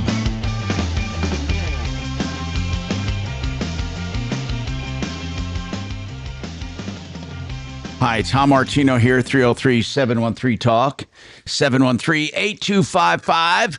Welcome. Let's talk to Nate. Now, Nate, small claims court seems like it could be. If you're given no rhyme or reason, you have an offer that says you get 90,000 miles, and you went 80. through everything they said, and then they simply arbitrarily said you don't qualify. But they didn't give you a reason. They didn't say, here's why you don't qualify. When you go through hold on here, I figured it out. Whether I agree with it doesn't matter. But when you get that offer, okay, it is contingent on your credit profile. So depending on what his credit profile, when he actually started filling out the information, which could be his income. And how do you know that, Mark? How do you know it's contingent on the credit profile? Are you reading something? Yes, exactly. And I'm reading it right from the website. So yes. Okay.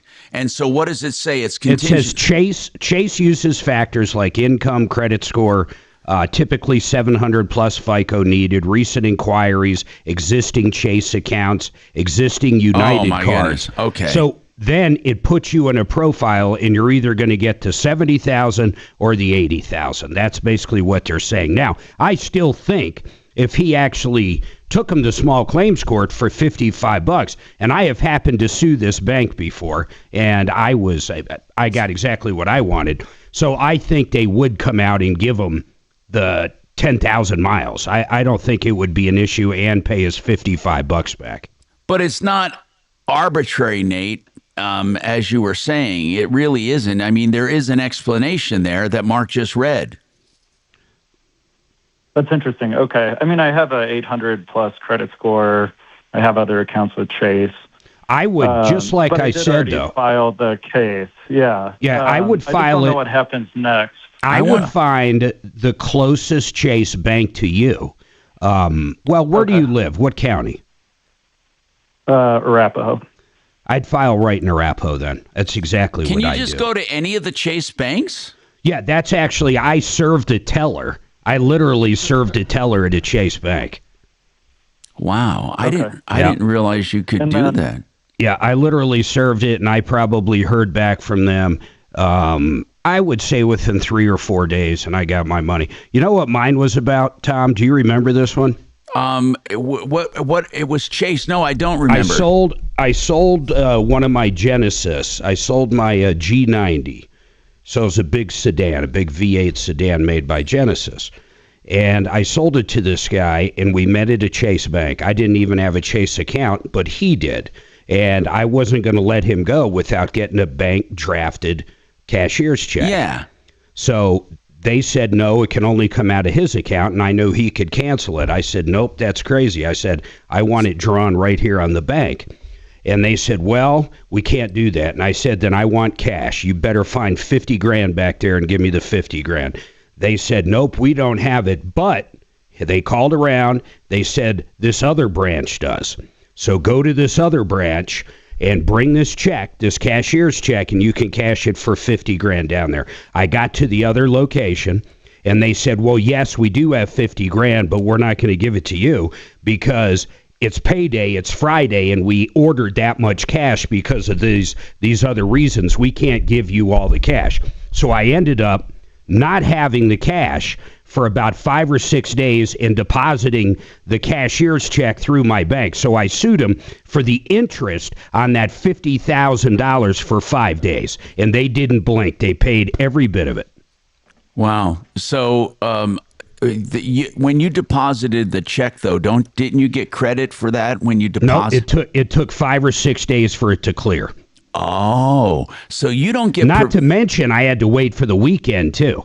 I had to wait. That was on a Friday. I had to wait Saturday, Sunday. Finally, the funds were available in my bank to transfer to, like, my Ameritrade account the following Friday. Okay.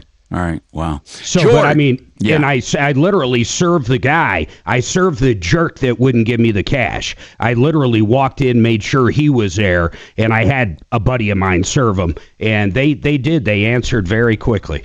I know Suzanne's going. I'm the one that served. Yeah, I had I'm the Suzanne buddy. walk in and serve him. Yeah, so. because you're not allowed to serve in your own case, right? Yeah, that's right.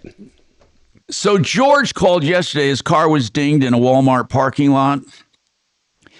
And an employee was gathering carts and dinged his car.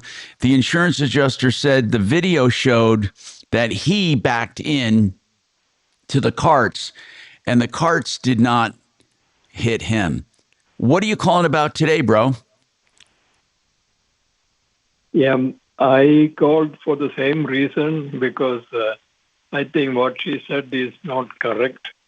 And he was the mule operator, the employee of Walmart was pushing the mule from the other side with about 10 cart. And it was wobbling here and there. And how much did you say the damage was? Did you say it was about $600? Yes, sir, $650.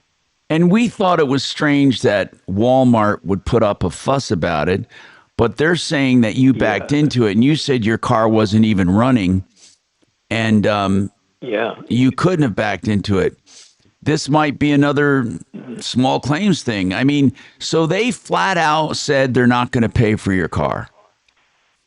Yeah. They didn't make you any kind of an offer? No, they did not. They said, have a good day. Will they let you look at the video?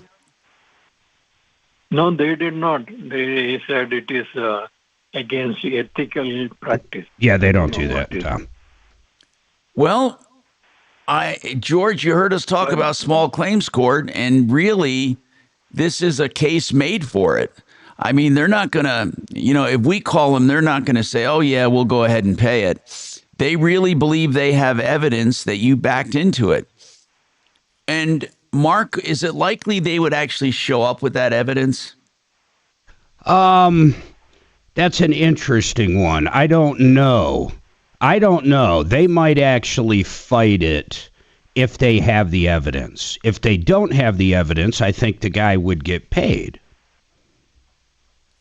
I find the whole thing strange that a company of that size really cares about $500 or whatever it is. I find it very bizarre. And to be honest, I'll be very honest here. I don't know if you remember correctly. I think you probably backed into the carts. Why do you feel that way, Mark?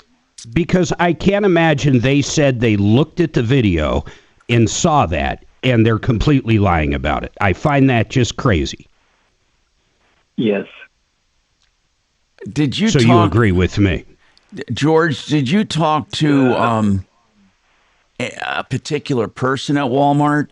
Yeah, he talked to whoever. Remember, they're self-funded or self-insured, so he talked to whoever the adjuster was.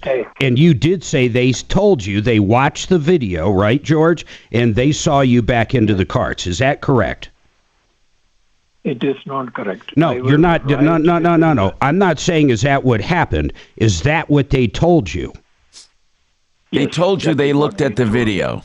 So we'd have to believe a company that makes $1 million every minute, if not every second, whatever it is, really cares and would outright lie about this. I just don't see it. It's possible. Well, let's, George, do you know how to do small claims? Yeah, I don't know, but we'll have to try this out. What you do is you go to what county is this? This is Quincy, right? This was What county is so this? Shannon looked it up. They make 1.3 million a minute. I mean, why would they completely lie? Maybe it was ambiguous. I don't know because I haven't seen the video. But why would they lie about this? I mean, does that make any sense? I don't think they would. I don't know. They might have made just a mistake on how they're interpreting it. That's possible. Yes. So, George, if you go to Quincy and Bellevue would be what county? That would be, is that Arapahoe Just whatever County that particular Walmart's in. And Right. once again, with Walmart, they're going to have a registered agent. I mean, it's going to be a no-brainer to serve them. So, I mean, it's just, how much are you looking for? I forget. $600. $600. 650. They might just pay it. I mean, honestly, it's not worth anybody's time to show up for $650. But Walmart also, like a lot of big companies that are targets of lawsuits and issues like this, they fight everything so they don't set a precedent of being easy targets. So I don't know how they would take to this. Yeah. George, just try it. You can fill out the paperwork online, and then you have to print it out, and then you take it to the courthouse, and they'll tell you what to do. And you got you pay. Basically, you fill it out. You can find it online. In fact, if you email us at help, I'll send you a link to it, and you just fill it out online. You print it out. It'll print out in triplicate. You bring that down to the small claims in your county, wherever you file them. The court clerk will basically separate them into 3 things for you, and she'll hand you back nice stapled copies and tell you which one you have to have served to Walmart. Then you simply look up who their registered agent is, and you have a friend or your wife or someone go down and actually serve them. And there's nothing to it with Walmart. I mean, basically you put it in a basket and sign something, and then you're going to hear from them within 3 or 4 days. And I would assume you'll tell them their story. They will probably go look at the video, talk to whoever you talk to that said they saw it. They'll figure out that it happened or not, and I think it'll come down to that. I think they probably will fight you if they see you pulling out, and they'll probably countersue you for the cost of them going. So anyway, Ernie wants to talk about a scam. I'll take that right after this. 303-713-TALK. One Clear Choice Garage Doors. It's car day today. OneClearChoiceDoors.com. They have openers, any part of the opener. They have doors, any part of the door. They're factory authorized for most doors, unlike most garage door companies. OneClearChoiceDoors.com. All of their prices on that website. OneClearChoiceDoors.com. Very nice. KHOW Denver, 630 KHOW, an iHeartRadio station. Download the free iHeartRadio app for all your music, radio, and podcasts. Now, Impact Traffic. Yeah, we're still looking pretty good. We had a crash southbound 25 at 20th Street coming into downtown. It's left shoulder, some slowdowns as you're coming in through the downtown area itself there, but no lanes are blocked. Pena is running kind of heavy coming out of the airport from Tower back on I-70, and we're seeing a little bit of slowing eastbound 70 around Tower. Construction-related slowdowns, not a real big delay. 270, a little bit of company out of Commerce City, but everything else pretty much wide open. With traffic, I'm Jonathan Steele. This report is sponsored by Denver 7 News at 6 p.m. At Denver 7 News, we're committed to covering our community, always listening, finding solutions, and making sure your voice is heard. Because we know that local news should do more than inform, it should connect. Watch Denver 7 News weeknights at 6 p.m. You know, if you are ever in trouble and need a defense attorney, the last thing you want to do is start looking for one and be under pressure, okay? You make dumb decisions. You pick someone, they want a retainer. You don't know who you're dealing with. We've done the shopping for you. Joe Lazaro, we've known for 30 years. He's dependable. He does flat rate pricing on your case. What that means is he will take a look at your case. He'll talk to you free of charge up front, and then give you a flat rate for the entire case.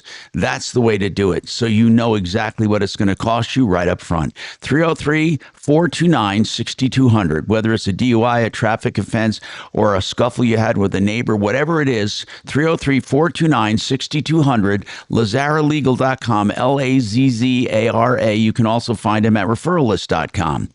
The Art of Granite will give you the best value anywhere on your countertops, guaranteed. That's right. We love these guaranteed best values, and they want you to put them to the test. So they're located in Golden. You should give them a call and visit their beautiful showroom and granite yard. Or, of course, you can do everything online. Start with theartofgranite.com or go to Facebook, The Art of Granite Golden, 303-386-5919. The guaranteed best value in countertops, whether natural stone or man-made materials. They're direct stone importers, 303-386-5919. Yeah.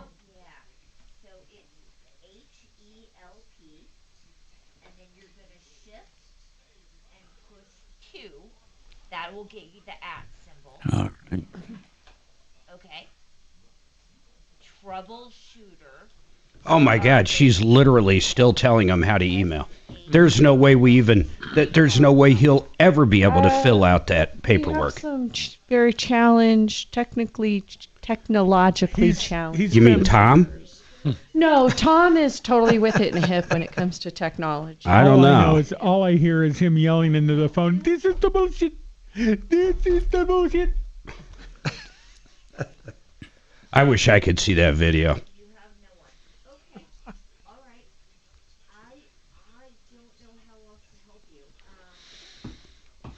I just don't think they'd lie about it. Ask Google. No, neither do I. I mean, why would they take the time to, Yeah.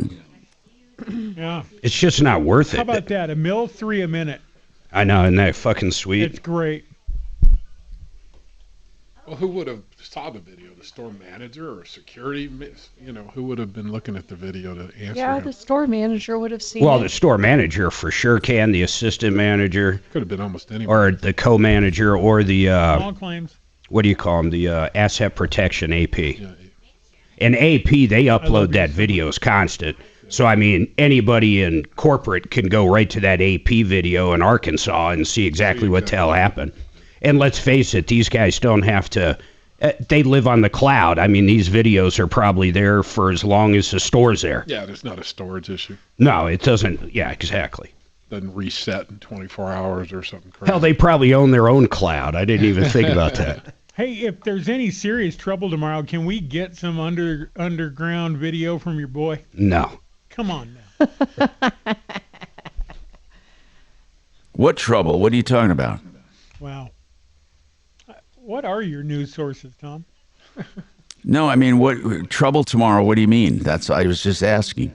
There's TikToks and all these videos going around of these people saying, because we're not going to get our food stamps tomorrow, everybody go to Walmart and just take whatever you want. What you want. Yeah. Oh my I didn't know that. I didn't know that. Try to stop us, you're dead. We see you in the parking lot, we'll take your stuff, you're dead. Yeah. Pretty aggressive stuff. That sounds like it could be a little problem. Or what I've learned in my life, it's debunked. They're just a bunch of wackos. I don't call things problems anymore. I call them opportunities.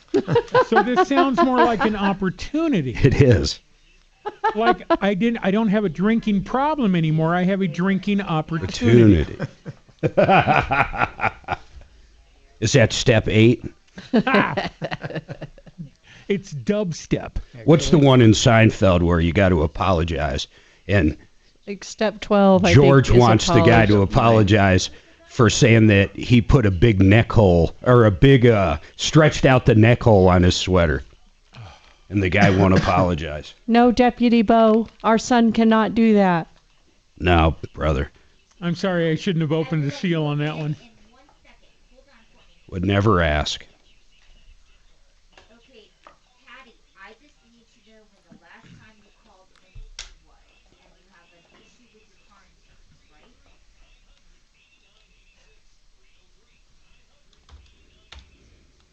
right? All right, here we go. AdvancedHair.com.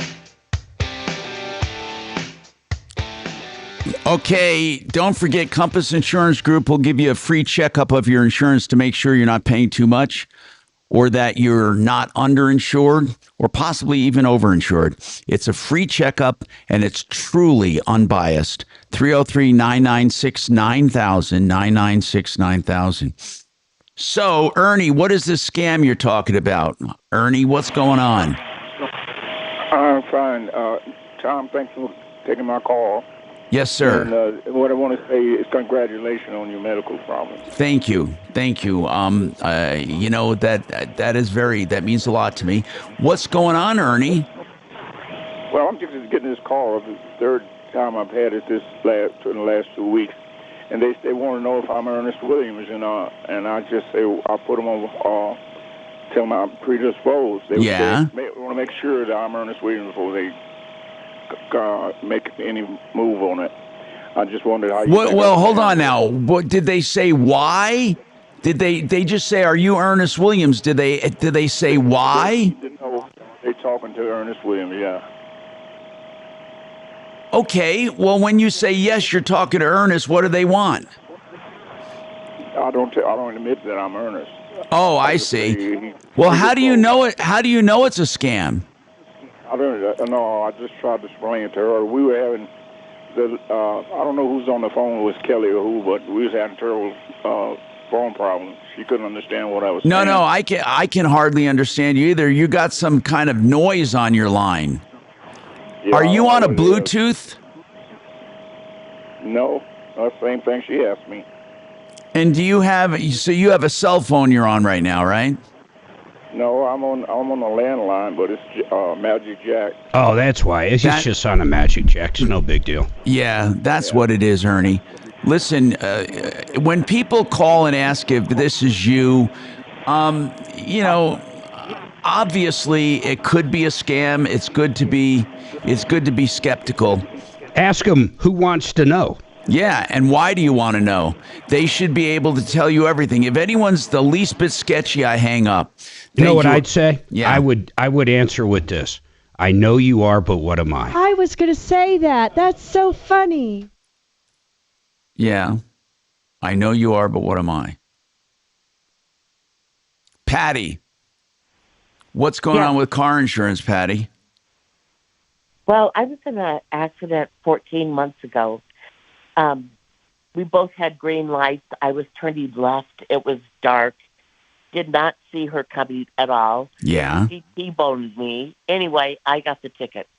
So, really? Why did you get the ticket if she T-boned you? Left turn. Oh. I was turning left. Okay. Got it. So I never saw her coming. Got it. I don't even know if her lights were on. But anyway, after an accident like that, I spent 3 days in the hospital. I was so full of adrenaline. I didn't know what was going on. Clearly, I didn't know right afterwards. But anyway, 14 months later, my insurance company is telling me that she has an attorney. Right. And they're going after large fees for her medical expenses. Right. She's probably going after pain and suffering and everything. That is not unusual. Right. So what I need to know is, my insurance company says, that they will hire an attorney for me up to $100,000, which is my coverage if, I can't remember the if, but well, Patty, here's what it is. You're covered to a certain amount. Your insurance company will defend you, and they'll try to settle within policy limits. But there is a possibility, it's very rare, that they come after you personally beyond the insurance unless you're very wealthy and very underinsured. Okay. Well, Mark, what were you going to say? They're asking. Well, actually, it's a good question for Fuller, but I thought that they had to pay for the defense pretty much, period. It wouldn't be limited to whatever the main payout would be. In her case, $100,000. Yeah, I think she was mistaken. When they told her that, they probably said, "We're going to defend you, and we're liable up to your policy limit." As far as payout. Correct. Yeah, but maybe it does only. Maybe if you have, I am curious about this. Like, let's pretend she only had $25,000 in insurance.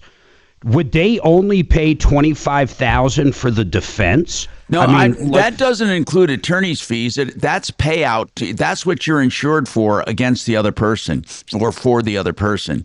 Yeah, okay. Yeah, that's administrative that they defend you. But here's the deal, Patty. They are defending you, though, right? What do you mean? Yeah, I mean they're providing you an attorney, right? I really do want to ask John that, though. I am very curious on that. Good. Let's do that. Let's get John Fuller on. That's a good question. Hold on. And then also, Patty, here's the other thing. Most likely, they're going to settle. They're not going to go to court. What is your total coverage? Is your total $100,000, Patty? Yes. Yeah. So, Tom, here's what I'm saying. Then we got a break, but I think you follow me. But let's just say the defense, the attorney they hire, I get it, actually racks up $100,000. Right. Is that it? No, I don't think so. But let's ask John Fuller. We got more coming right up. Let's do it. Nice. Now, impact traffic. Yeah, we're still in pretty good shape. There's one accident on Sheridan southbound right at I-76 that is tying up the drive just a little bit through the area. Yeah, it looks like I-76 actually around Federal heading eastbound. Some construction works holding up the drive a little bit. 270's running slightly heavy coming out of Commerce City as well as the east side of I-70. Both directions in between Tower and E-470. I-25 through downtown got a little traffic there. The ramp from eastbound 6 to southbound 25 is backed up to Federal. Take a couple extra minutes there making the merge on the I-25. With traffic, I'm Jonathan Steele. This report is sponsored by Allstate. Some people just know you could save money on car insurance by checking Allstate first. Those people are probably saving a carload of cash right now. So what are you waiting for? Check Allstate first for a quote today. You're in good hands with Allstate. You're never going to find a company that does this much work for $39. It is the guaranteed lowest price, the guaranteed best value anywhere. They'll come in, fix it 24/7 to your furnace and dismantle it to the extent they can, clean every nook and cranny and every part, put it back together, check and tune it. That's the Extreme Clean Check and Tune. Fix it 24/7. To book it for just $39, there's only one requirement, that you never had it done before. They want to show you what they can do. They're introducing you to their extreme service. So it's fixmyhome.com. Book now. You're so sweet. No, I'm talking to Tom. Uh-oh. What happened to those guys, Bell and Pollock? They used to advertise with us. Not for a long time. I know it's been a while. I remember, but long time. They used to have a show on the weekends. I think they still do. I remember that. Now they have it on KOA. So I think a lot of their advertising is just over on KOA. Okay.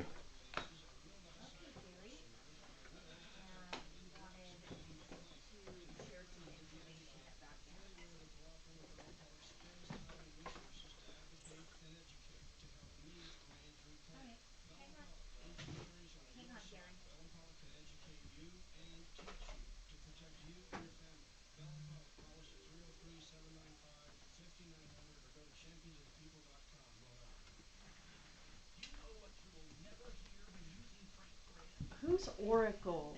Chopper, who's Oracle? Chopper keeps calling someone Oracle. You know Chop and his nicknames. He's like...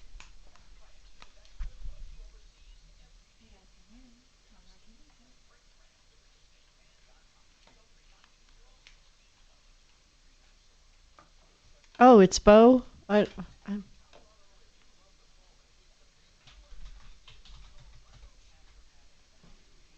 Yeah, I'm almost thinking like if for some reason they had to pay $50,000 for an attorney and you only had $50,000 in coverage, that's it. They don't have to pay the $50,000 and the $50,000. Are you sure? That'd suck. I mean, yeah. But 100's not a whole lot of coverage for liability. Is John around? No, state minimums are like He should be. He's in 25. Florida, but he should be around. Let's try to get him on and Fuller. ask him about it. He's on. Oh, he is. He's on? Yeah. Oh, Kelly's got him excellent. on.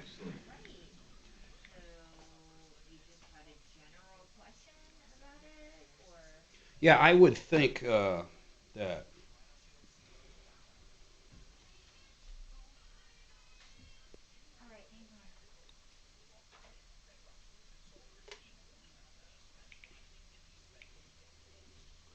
But then the other attorney's got to really, or the plaintiff's got to really think about. Yeah, because they don't want to drag it on if that's the case, and they get nothing. Yeah, exactly. I don't know. I'm dying to hear this one.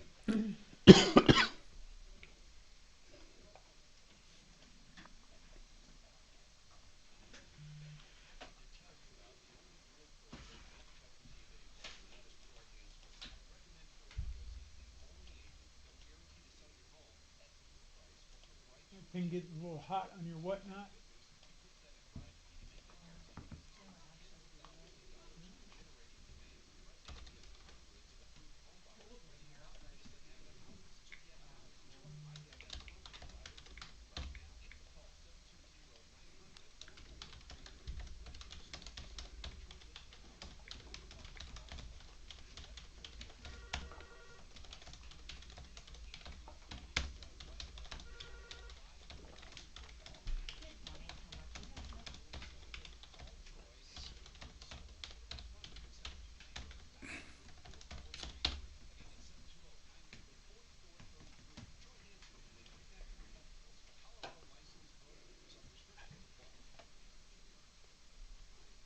What do you think the answer is going to be on that? Does the cost of defense come right out of the limits? I don't know, think it would Mark. have to. I don't know if it does. But But then down at the once you hit that 100,000. I think if I have, well, let's say 25,000, and they have to hire an attorney to defend me.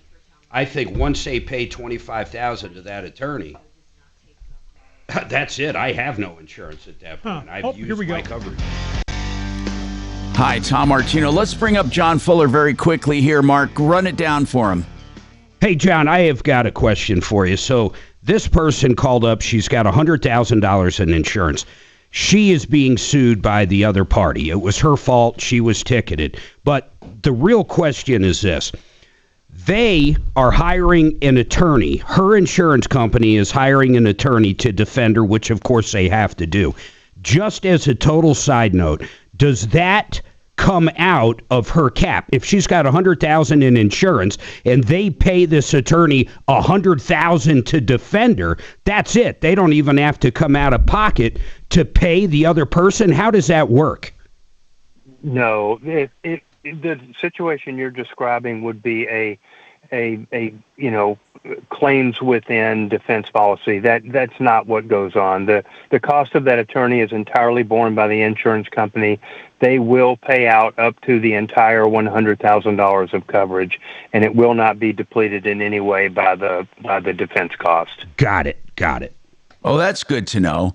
Okay, so what if because though? what she Go ahead. And here's why the question came up, and let's bring her back up. Let me lock you in. So, Patty, did they tell you they would only go up to 100,000? What? Say again what you said that brought all this up. I think there's some confusion. They haven't hired an attorney for me yet. They're just working with trying to get this claim settled. But their attorney, the other person's attorney, is asking for me to fill out an affidavit. And I'm a little bit nervous about all of this. And An I'm thinking, affidavit? What kind of an affidavit? Yeah, hold on. Hold We've on. got that music Let's up. listen. I want to reserve the right to bring John Fuller back, and we can call him back if that's okay with him, and then we'll carry you over because these are important issues, very important issues. I'm Tom Martino. We got more coming up. Plus, we do have car questions as well.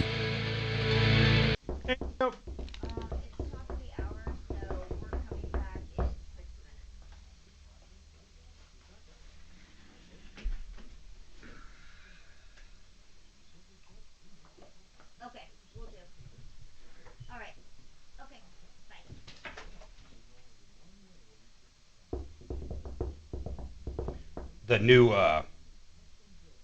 update on her car sees turkeys. It's so cute. Like little fuckers, too. Oh, like yeah? with the mother and the little one. And it'll actually slow down if they're in the road or close to the road. Yeah. In case they dart out. Oh, It's always really? seen deer and humans and dogs and cats, but put that on. I've never seen turkeys. Now it sees turkeys. Wow. Car for turkey hunting. Yeah. You'd have to override it. Well, no, you don't have to run them over. Yeah. At least you can find them. That's true. Yeah, you don't need a dog. You just need your Tesla out there. Hey, leave my babies alone. They're so cute when the babies are following along. I haven't seen that. I've seen the large ones follow. Sometimes there's like 7 or 8 little ones They live in our fucking following. Oh, It's wow. crazy. Is it? Is this the first winter that you guys been out there? Oh no, we've been out there 10 years. It's the Oh, first year close. though with a turkey living in our yard. Oh, okay. And these, it's been a while since we've seen you, huh? These pictures, look at these things. Yeah, I gotta check it out. See if Mark, First turkey I saw was in Castle Rock, and that was the coolest thing. Crossing the street let's see here. on Founders. Those wild ones are good eating. Dude, they're fucking all over our backyard now. They I'm live in. trying Did I to- show you those pictures? No, that's what I'm trying to find. They're Are fucking those- incredible. what They're is- huge. You have no idea how they even like fly. They're fucking so They big. glide, yeah. I see them now jump from like they'll jump off one branch to get to one a little higher. Oh, like, this is like 50 feet up on a breed. That fucker's like this, man. Yeah, they roost up there. Yeah. Well, they stay away from the Yeah, fucking coyotes, predators. Foxes, all that stuff. Anyway, they're just way up there. Ugh. But, Dude, they're well, everywhere now. we lost a cat a few weeks ago. Not lost, we found her dead in one piece, but we're She was like wondering this. if the turkey living back there are attracting bigger predators. Oh, sure. Like the mountain wow. lions. Mm. It wouldn't surprise me. But we found her in one piece. She wasn't torn apart. She had one. Something got her right here. Could have been the turkey. It could have even been a bullet. I mean, I don't think any of my neighbors would shoot a cat, but I mean that's how weird it looked. Really? I mean, it could have been a beak or a claw, because a turkey ain't gonna eat a cat.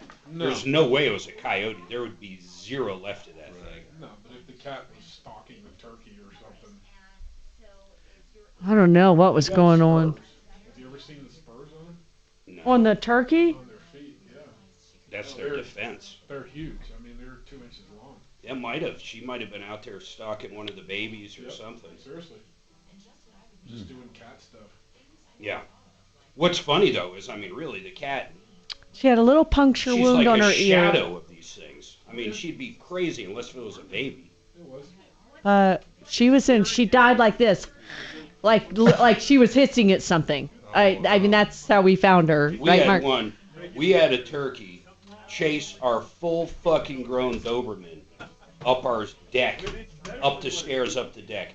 I mean, it was incredible. That thing blew Crying. up. But it just doesn't That dog regulate. ran, and I've never seen that dog run from fucking anything. Well, look at She was aggressive as fuck. Look at the picture what the spurs look like. Let me see. You might have just. Oh my Oh god. yeah, those things will slice your ass, man. That That's no actually joke. could be it. Yeah. I Yeah, didn't you know want they to turn had that off. Oh, yeah. Yeah. Oh, they're I didn't brutal. know that. Oh, yeah. They'll put a. But we'll have 30 of them You in don't our even yard. stop it. Now, living in our yard, it seems to be like there's a family of 5 to 8. But I mean, we'll go out front and there'll be like 30 turkey in our front At yard. least you have a bathroom that works here on the floor. They seem to be late blooming this year. They too. do, yeah. The babies seem to be I mean, around. I've seen up to 50, 60 in the middle of Russellville Road out there, Kevin. It's crazy. It's like, But yeah, they oh, scared here the we shit go out of again with Doberman. JR from the road. scared the Taylor fuck Swift out is the devil's spawn. Here we go again. JR from the road. JR from the road, I love you, but you're a nut. Total nut. Total nut. Of course, it's very weird for them when they get to Oh my God. Whatever, JR. He's just trying to get me going. That's true. We on our neighborhood that we got the rail fence to mark off split the rail. neighborhood split rail, right? There's 5 turkeys just sitting on the Right split here. rail. Uh-huh. And Yeah. their tails were just in perfect, it just was real cool. So, Thanksgiving. They're all over. It is freaking Colorado Colorado Springs, like the Broadmoor area up in there. We used to go hunt down there all the time. Oh, really? I'll tell you, in Hawaii, which is wild, on the north shore of Oahu, there's fucking cats everywhere. The cats are like just fucking rodents, man. Cats everywhere.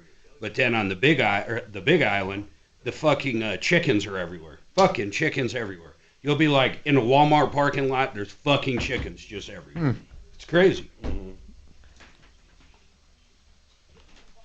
was a restaurant that we ate in, and the chickens were like just as welcome as the people. It was one of the open air restaurants in Hawaii. And We hopped on the city bus in Cancun one time. Never again. I mean, just fucking filth. I mean, but this dude got on with a bunch of livestock and chickens, man. I was like, that is the most fucked up thing. Like walking on a city bus with a goat and 2 chickens.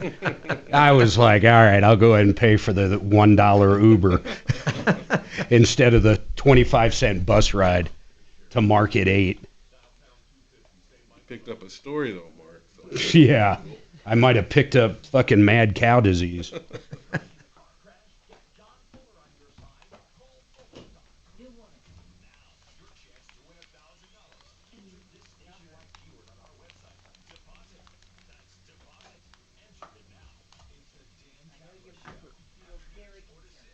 Always. Yeah, we saw Addie's office. Addie passed the bar, so she's got sworn in on Monday. That will feed those people and make the Democrats regret the day they ever tried to use them as hostages. Join me at 4. Ripped off, bad news. You need advice so you don't have to lose. We'll come running just as fast as we can. Troubleshooter's gonna help the common man. This is the Troubleshooter Show. Now, Tom Martino. Hello, I'm Tom Martino. This is the Troubleshooter Show. Today is Car Day. This hour brought to you by Frank Duran, therealestateman.com, for an analysis of your home and what it will sell for and what you will clear. He'll do that all complimentary, a complete, detailed analysis of your home with this market, the comparables for your house, supply and demand, interest rates. He takes all those factors into consideration. To get it done, just call Frank Duran, therealestateman.com, 303-920-1622. All right, so we left off with a discussion on limits of car insurance. And we asked John Fuller, if somebody has $100,000 in liability and they have to hire an attorney to defend their client, does that come off the $100,000 they have for settlement or for liability? And John said no. They provide defense, and then they will settle the full policy limit if it warrants. And then we left off with Patty. Patty, what was it, Mark, that we left off with that you want? So the other party, the plaintiff's attorney, reached out and want her to fill out an affidavit, and she doesn't know what to do. I would think, Patty, and we're going to ask, we're getting John Fuller back up, but I would think you would ask your insurance company who's paying for your defense what to do. What does the affidavit say, Patty, that they want you to sign? Well, first of all, they want to know whether I have other insurance that would apply, right? Like an umbrella insurance, or if I was working at the time of the accident, which those do not apply. And then they're also asking for my good faith estimate of my personal assets. Of course. And that's what's really... You see, Patty, what they're trying to decide, and I've had this discussion with John Fuller before, they're trying to decide, should they go after you personally or in addition to your insurance? Right. But John, you told me it's very rare that a party will go after an individual outside of the policy. Is that right? Yeah, that is correct. Just to elaborate on what you said, Tom, the question is the person appropriately insured? I always use the example of if like Steve Jobs or somebody, was driving on Colorado roads with a minimal limits policy of only 25,000, you would say that that's absurd. The guy's a multi-gajillionaire that only had the cheapest policy of insurance that he could ever buy. So that would never be appropriate. And in that circumstance, you would never consider taking those policy limits. You'd go directly after the tortfeasor and collect all your damages from them. But on the other end of the spectrum, for some people, that minimal limits policy is all the money in the world to them, and there simply are no additional assets to go after. And so the plaintiff's attorney is trying to figure out which category you're in. If you have significant assets and barely enough insurance, they may elect to go directly after you and forego the insurance policy. Or if you're appropriately insured, and that is the single best, asset in your portfolio, then they're going to make the determination that that's the way to go, and there's no additional need to go after you because you wouldn't collect any additional money. Let me ask you something, John. John, I want to ask you something. So on this this evaluation they do on how much you're worth and how much insurance you have, they're asking for a good faith estimate of her net worth. And if they decide to go after her personally, does the insurance company still have to defend her? Absolutely. Okay. So because they're still on the hook for it. I mean, their policy is still in play. She caused an accident. That's the only real factor that invokes their duty to defend her and to have their policy limits available. The only issue is whether or not they agree to accept those policy limits in full satisfaction of the claims, or wait until the jury verdict comes back and then accept the policy limits to offset that portion of the damages that we can so if you got let me ask you this. Are they, John, entitled to the insurance company to say, we'll pay out policy limits, and then if they come after you, tough? I mean, or do they wait for a jury verdict? No. So they've got really two choices. You can get the policy limits in exchange for a complete release up front, or if they go after you in court and they get a judgment for an amount that's in excess of the limits, then they will pay their limits out, but that doesn't foreclose the remainder of the judgment. And now we can go into the second chapter, which is whether or not they committed bad faith by not offering those limits. But generically, if you go to trial and you get a judgment that's greater than the amount of insurance that you have, the insurance company will pay their share, and then you're on the hook for the balance. Hey, John, help me with the math real quick. Pretend you're on the other side, and you have someone come to you and truly has $300,000 in hospital bills and missed work. I mean, like a pretty bad accident. And the at-fault driver's only got $100,000, but you find out the at-fault driver has a house that has $500,000 in equity. I mean, where is that number to where you decide not to take the $300 and you go after the $500, because it's going to cost you a lot more money, and of course getting in front of a jury is just risky to begin with. I mean, how do you calculate that risk? Well, I mean, that's a great question, and it's a case-by-case type deal, but in the scenario that you threw out there, it's his primary residence. They're entitled to some homestead protections there. You would have to get the judgment and then foreclose that judgment against their primary residence, which, is a whole different ball of wax, and then convert that residence into cash. I mean, it may be the case that is just too much to do for too little potential extra gain, when compared to the $300,000 policy that you used in your example. So it truly is case per case. Yeah, it really is. It really is.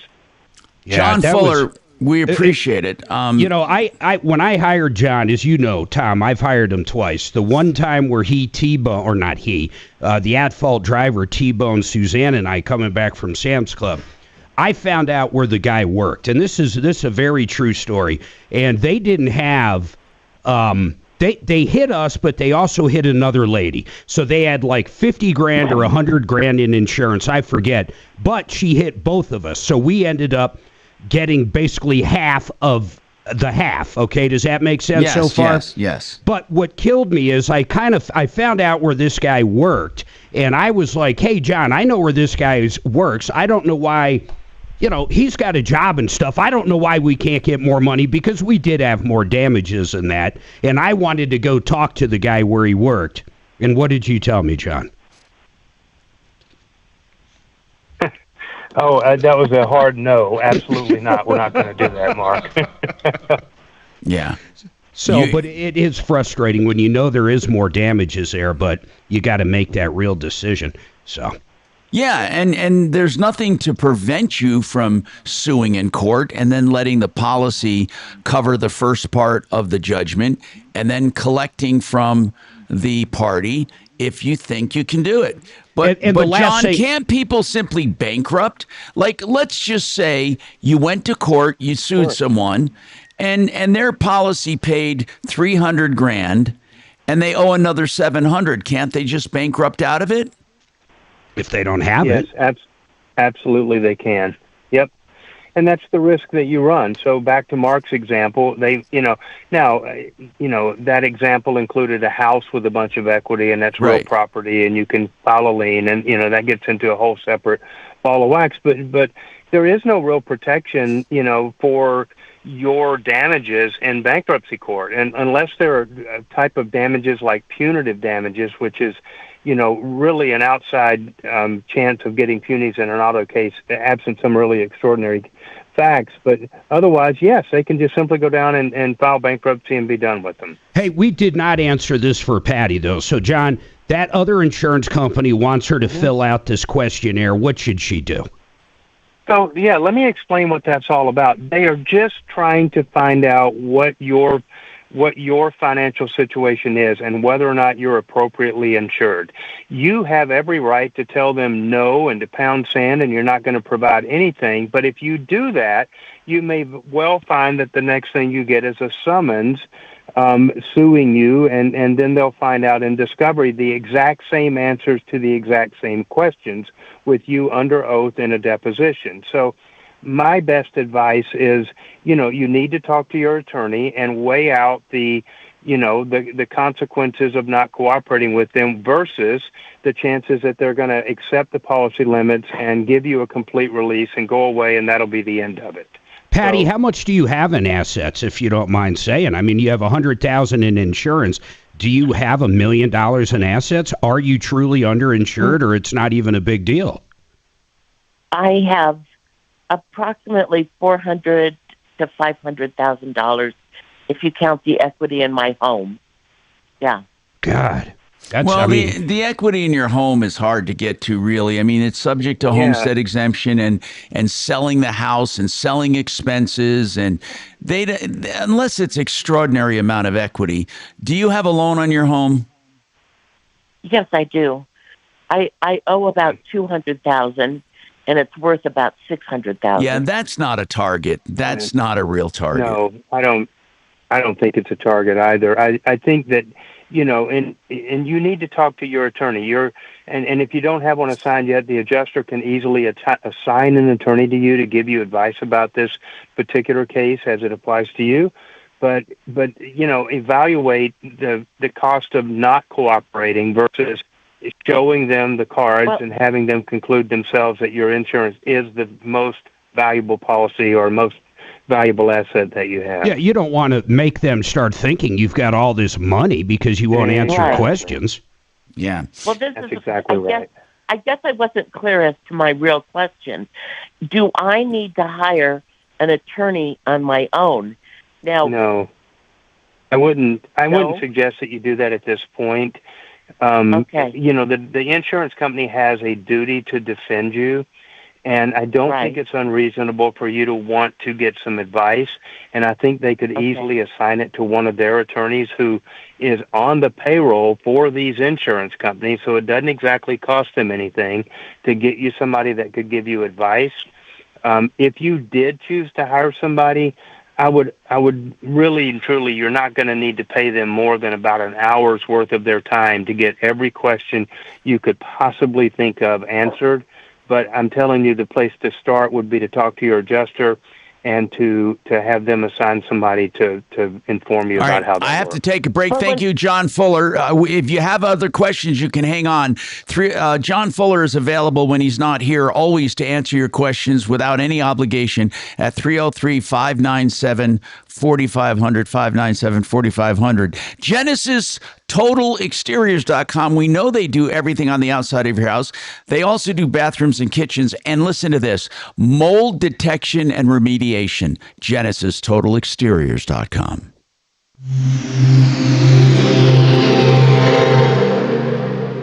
Hey, I'm Mike Slater. My dad passed away.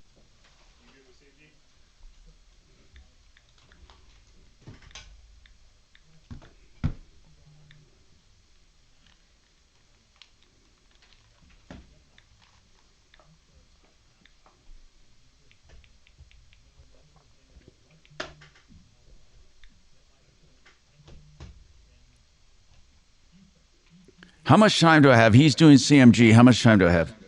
You'll have over four and a half. Okay, thank you, bro. Advice anybody's ever going to give you when it comes to a mortgage. And I don't care if it's a reverse mortgage. I don't care if it's cash out to pay high credit card debt, a new purchase, or even a line of credit. And in fact, this case, a 30-year line of credit. But CMG Financial, they are the bank. They lend $2 billion a month every month in all 50 states. There is no reason to use a broker. There is no reason to use a middleman. You go direct. You're going to get the absolute lowest rates, and you're going to pay the less fees possible. And that includes reverse mortgages.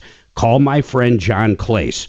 He's like one of the top dogs here in Colorado, but he can do it all over the country for you. Get the best rates, the lowest fees. Call John, 303-882-6679, 303-882-6679, or check him out at partnerinlending.com. Mark, Dry Dock is shutting down. What's that? Dry Dock is shutting down. But Which one? Dry Dock, the only one they have. Oh, they used to have Well, two. Oh, yeah, they you're did. right. They shut that one down. So they sold the left hand. They sucked. Left hand has been brewing for them. Left hand is that one we went to in the industrial area last time we were coming back from Nebraska. Yeah, okay. Left hand. But anyway. I didn't know that. They're closing, and they're trying to reopen in a different location next year. The last few times we've been there, Here's they another suck. one. The folks, Russian River Brewing, that's not in Colorado, but they make that Piney the Elder. They make that Mind Circus that I love so much. We've been there. No, we haven't. I thought we were there in California at one time. They're not in California, no. Anyway, they're filing bankruptcy. Who make Piney the Elder? We went to a place that served it, but not who made it. We were at a tap house.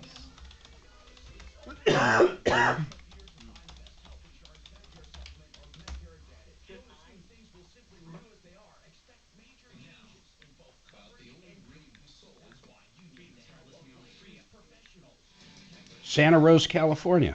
We did not go there. We went Okay. to a tap house.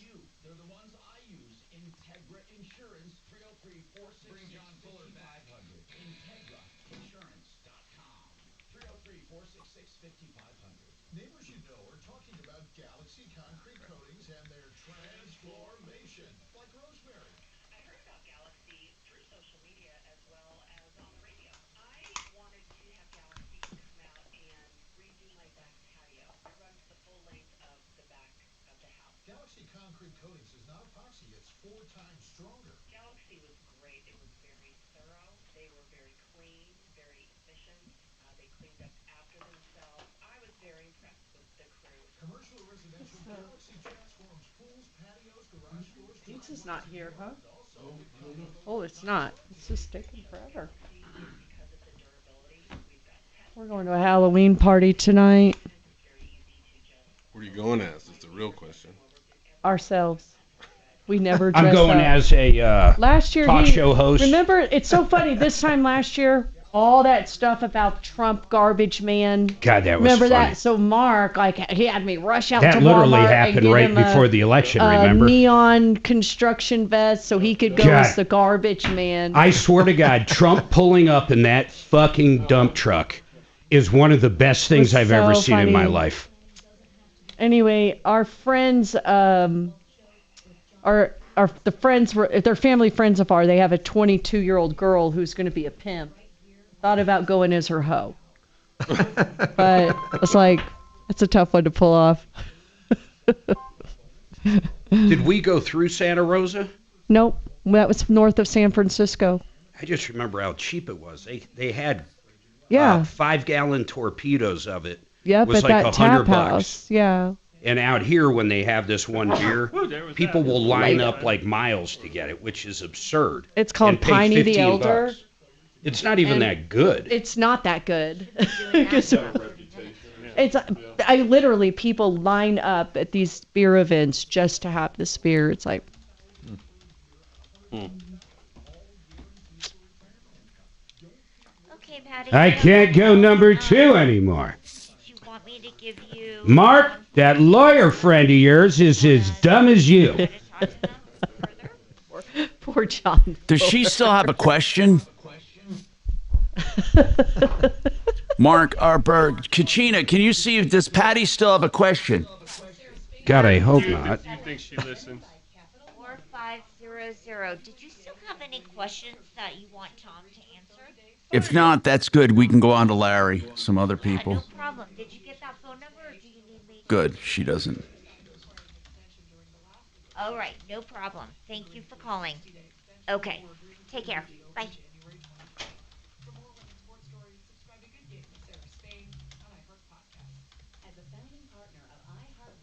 Oh yeah, Pliny. Well, wait a minute. Is it? I know one is Pliny. Is the other Piney? Pliny. Have I been saying it wrong? No, it's Pliny. It's not Piney. Pliny the Elder. Pliny the Elder. Trajan Wealth, your trusted local fiduciary advisors. TrajanWealth.com. Hi, Tom Martino here. Your troubleshooter, 303-713-TALK, 713-825 with Major Marc Mager, who's a troublemaker. And Larry, what is your question on water heaters? Well, I just wanted to talk to you and see what your thoughts are. I've got a pretty old, probably 20-some years old water heater. Golly. Problems right now. But it's costing you money. I'll tell you that right now, Larry. It's costing you money. Well, it probably is. Euro plumbing, less than $2,000. Euro plumbing. Euro what are plumbing, they? That's a 50 gallon. That's a 40 gallon, right, Mark?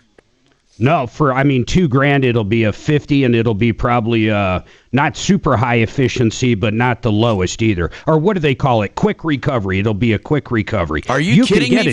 Wait. Are you kidding me? For that price, they'll do a quick recovery? Yeah, I'm pretty sure. Yeah, I don't mean tankless. I mean a quick recovery. Right. I understand what you're saying. Yeah, they also have tankless. They have all that stuff. Okay, let me explain this to you, Larry. Prices. Larry, each tank has what's called a rate of consumption, meaning the rate at which it will feed water out. Quick recovery almost keeps up with the water going out. So as the water goes out, the water at the bottom is being heated. So it almost keeps up with consumption, not quite. But it, for example, can turn a 50-gallon tank into a virtual 200-gallon tank.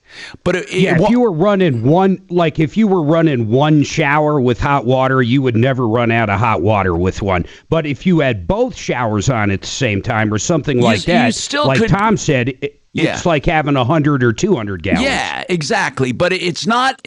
It will eventually run out if you're using it too much. But it kind of quadruples the size of your water heater, the quick recovery part, because as you're using it, it's heating it, and it's heating it very rapidly, and it's very insulated. Okay. And so I would say in my opinion, because of the cost of the constant flow, which they call the instant, I wouldn't get an instant. I think now I have one in my home. I absolutely love it. But I think that the cost is a little up there. And I think that a quick recovery is the way to go. Sounds good. When you balance cost with efficiency. Yeah, those guys have. So listen, I mean, really, they specialize in the water heaters, and they do sewer lines, and their big thing for people out there is the whole house repipes, the PEX repipes. They do whole pipe or PEX repipes of homes cheaper than anybody else. In fact, there's a lot of companies you'll see advertise that on TV. These guys do the work. In other words, it's like an advertising company that hires them and marks it up. I mean, these guys are just phenomenally cheap and good. Yeah, Sounds Euro good. Plumbing. And I wanted to contrast something like that versus tankless and. Yeah, I like I said, a tankless is going to be almost twice as much. Yeah. And there are times when a tankless is worth having. Most of the time, you don't need it. Hey, by the way, 5 years old. Hold on. Just while I have it on the top of my head, it's 720-500-3000. 720-500-3000 is their number. Okay. Now, what were you saying, sir? What were you saying, Larry? Well, I was going to say it's just my wife and myself were, in the mid-70s. We probably only take a shower, never two at a time kind of thing. Right. We're not into that kinky stuff anymore. Okay.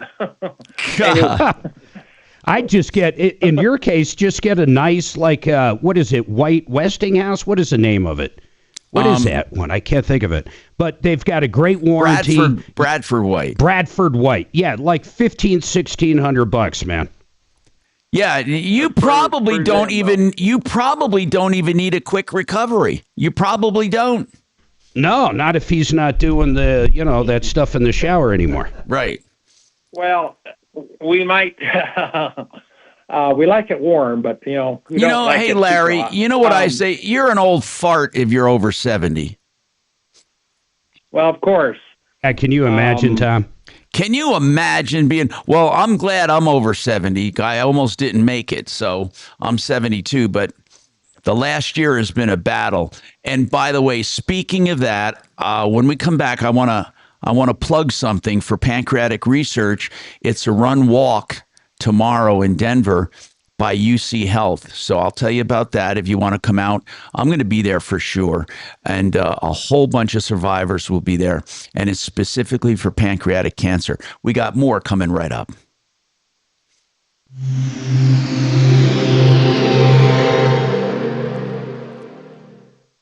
This is Denver's Talk Station with Michael Brown in the morning and Dan Kaplis in the afternoon. 630 KHOW, Denver. Now, impact traffic. Yeah, we've had a few problems out here, including 225 coming southbound, approaching I-25. Got a large truck that's broken down in the right lane. It looks like we're backed up to about the spillway. Pretty solid through there. Folks kind of scrambling to get around that and hooking up with I-25 to head northbound. Got a crash up northbound 25 at Highway 7. Right lane's blocked and got to back up to about the Northwest Parkway. We've had a police situation closing southbound lanes of Sheridan right at I-76. They are detouring traffic with delays. And we're seeing quite a bit of volume on the freeways. 270s heavy as well as I-25 through downtown. With traffic, I'm Jonathan Steele. This report is sponsored by King's Hawaiian Sliders. Eli Manning here. There's nothing like football and King's Hawaiian Sliders. There's something about those soft, fluffy, irresistible King's Hawaiian Sliders that make them a winner on game day. Pick some up this weekend in the bakery or deli section of your grocery store. King's Hawaiian. There's nothing like it. You know, Red Rocks Roof and Solar is now Alliance Roof and Solar. And I want to tell you what they do that's special. They do commercial solar systems. Now, that doesn't ace you out of it. If you have a home-based business, you can qualify. quite possibly an agribusiness. Maybe you're a landlord with a duplex or an apartment house. Whatever it is, even a single family home, if you can give it a commercial purpose, you can get a commercial system, and it's paid for mostly by the government through the incentives. And then you can make positive cash flow selling energy back to your customer or to the grid. Find out more from Alliance Roof and Solar, 303-704-2449, 303-704-2449, or redrocksrs.com.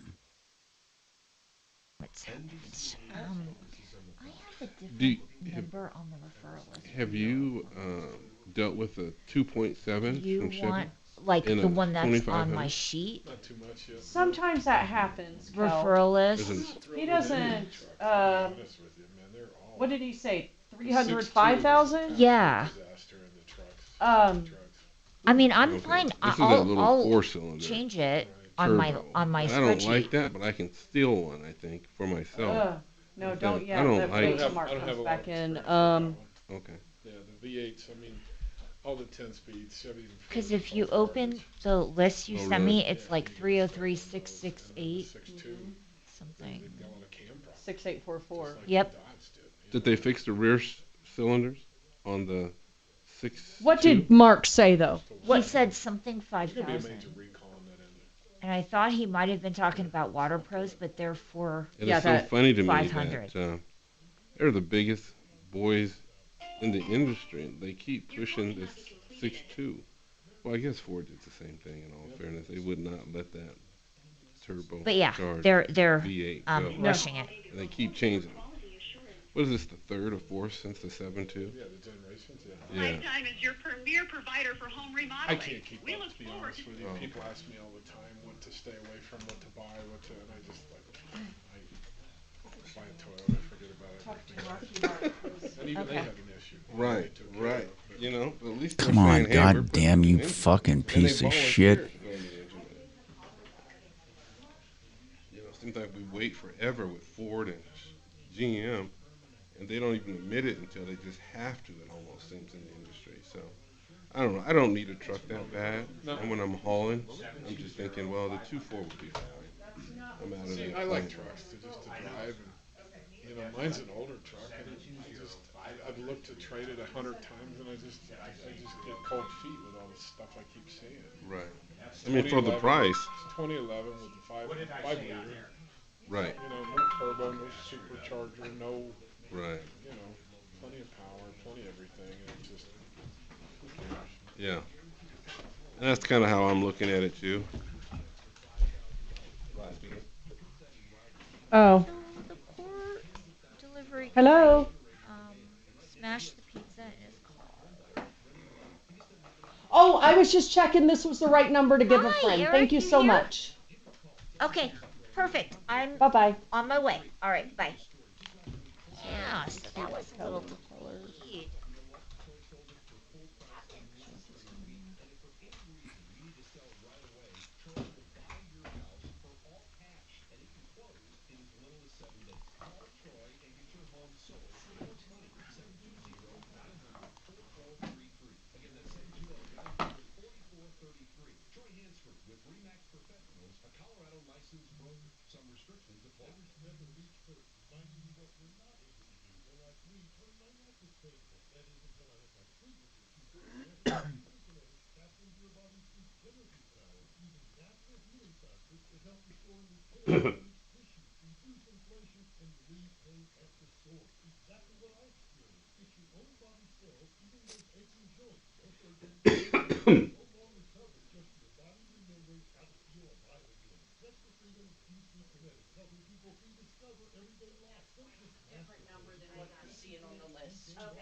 No, that's fine. I'll just change it on my screener sheet if that's okay. Yeah, for sure do that. But I'm not gonna change it from the back door into referral list.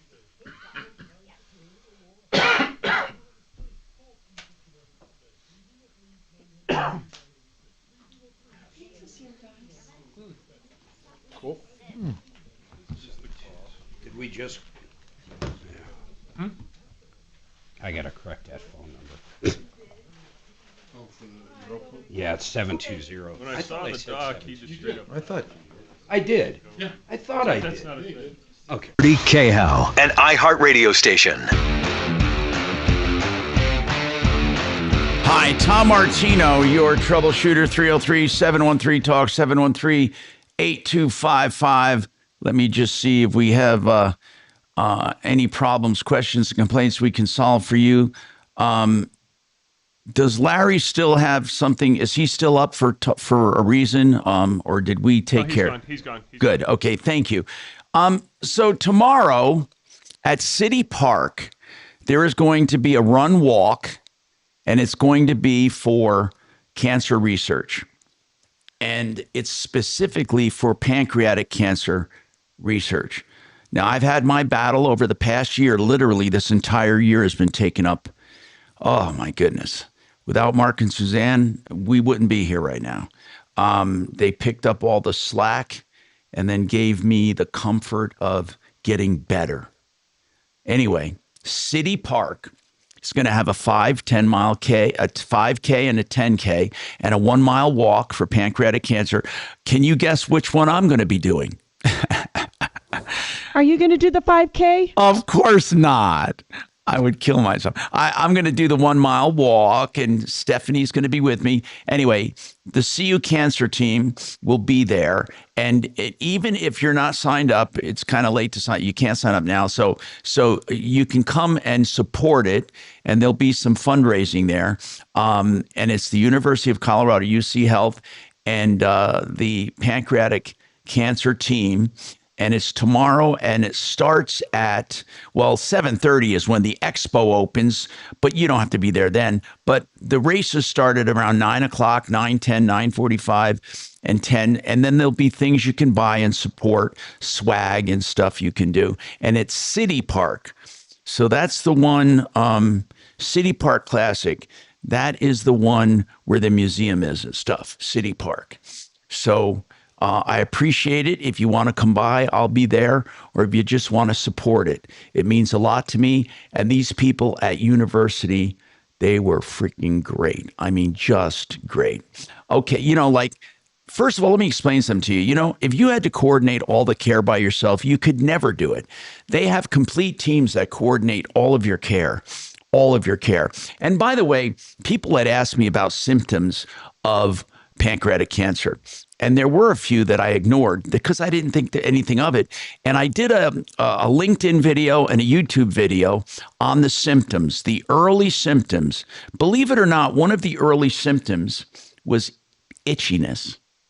I didn't know why, but it was like a weird itchiness around more than dry skin. And then, of course, there were others you can see on this video on LinkedIn, if you look for Tom Martino, or if you go to our Troubleshooter Network on YouTube. So I got a question for Bob over at JFR Cars, Bob Perry. What is the longest term for leasing you would recommend or not recommend? And what do you say for the lease term? The lease term, I know, Bob, I'm looking into leasing, and I had you check out 3 years.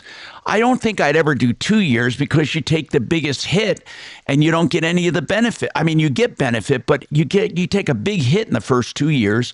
3 years kinds of balances it out. What do you think, 2, 3, or 4 years? So most of the manufacturers do 3 year because they want these cars back when they're 3 years old because they have more value, they're more saleable. Just depends on what the programs are. I wouldn't have a problem doing a 4-year lease on the right car, and if it makes the payment better. When you have like a cap reduction, if you put money down or there's a big incentive from the manufacturer, sometimes the shorter term will have a lower payment because of the because of the higher residual. Because of the higher residual. Not necessarily the higher residual, but also that cap reduction, whether it's from you or from the manufacturer, has a bigger impact on a shorter term. But residuals also play an important part, right? Because that's how much it's going to be worth. That's how much they say it's going to be worth at the end. And that kind of takes the risk out of having a used car.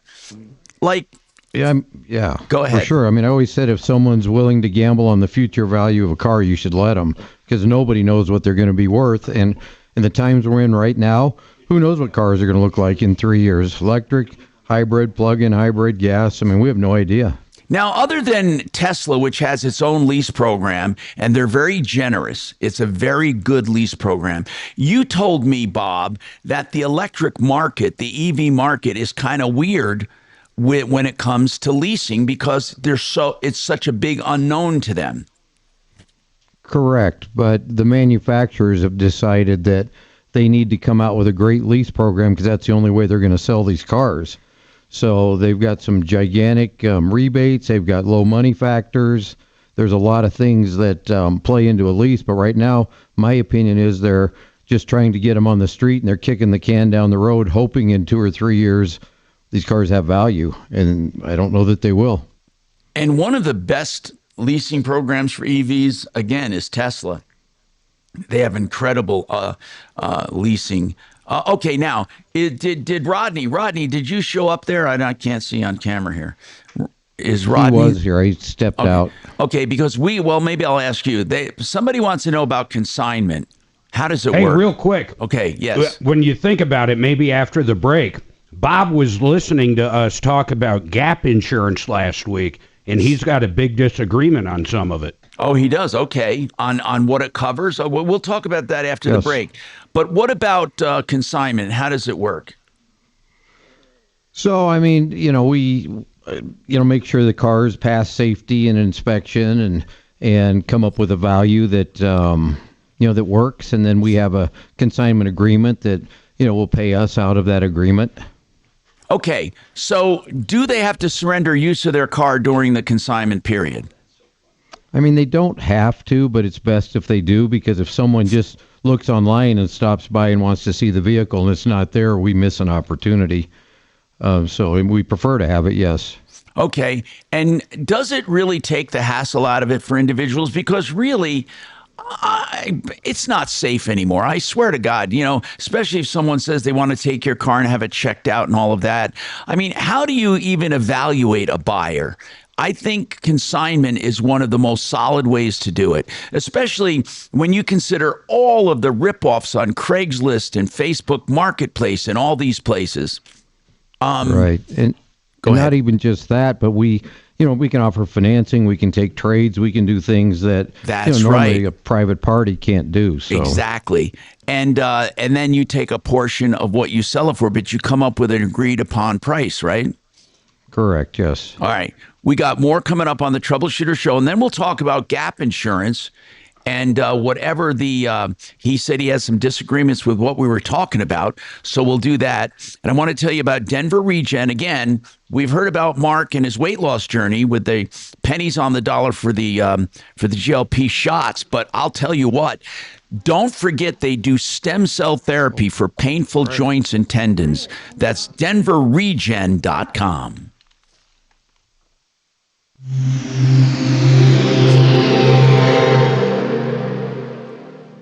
Now, Impact Traffic. After a busy morning, we're starting to see some things clear out throughout the Denver Metro. We had a stall at I-225 southbound at I-25. Looks like that is gone. We're still looking about a 5-minute delay with some slow traffic back from Parker Road. A crash Parker Road at northbound at East Lehigh Avenue. Otherwise, pretty standard drive for your Friday afternoon commute back to I-25. We're seeing slow speeds I-25 southbound between I-70 and Spear. With traffic, I'm Mark Swan. This report is sponsored by Allstate. Some people just know you could save money on car insurance by checking Allstate first. Those people are probably saving a carload of cash right now. So what are you waiting for? Check Allstate first for a quote today. You're in good hands with Allstate.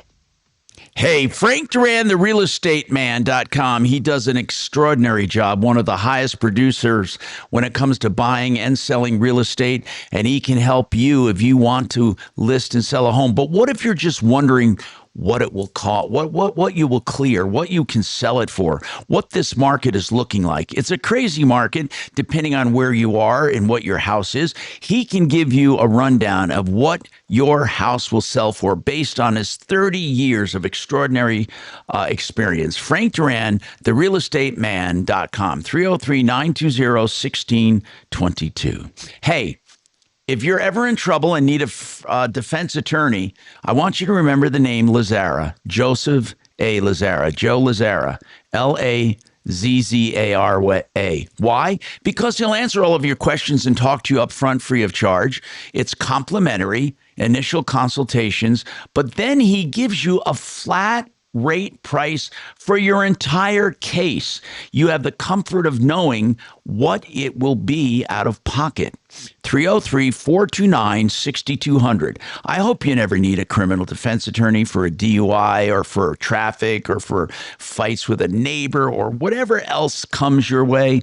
But if you do need one, Joe Lazzara, Lazzara, LazzaraLegal.com, 303-429-6200.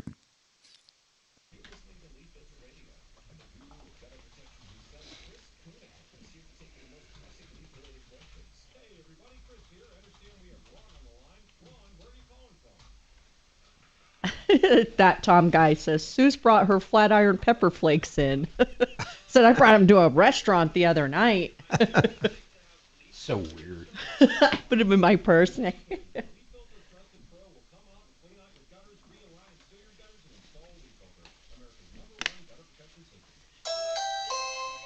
Uh-oh. Somebody's at your door. That could be me.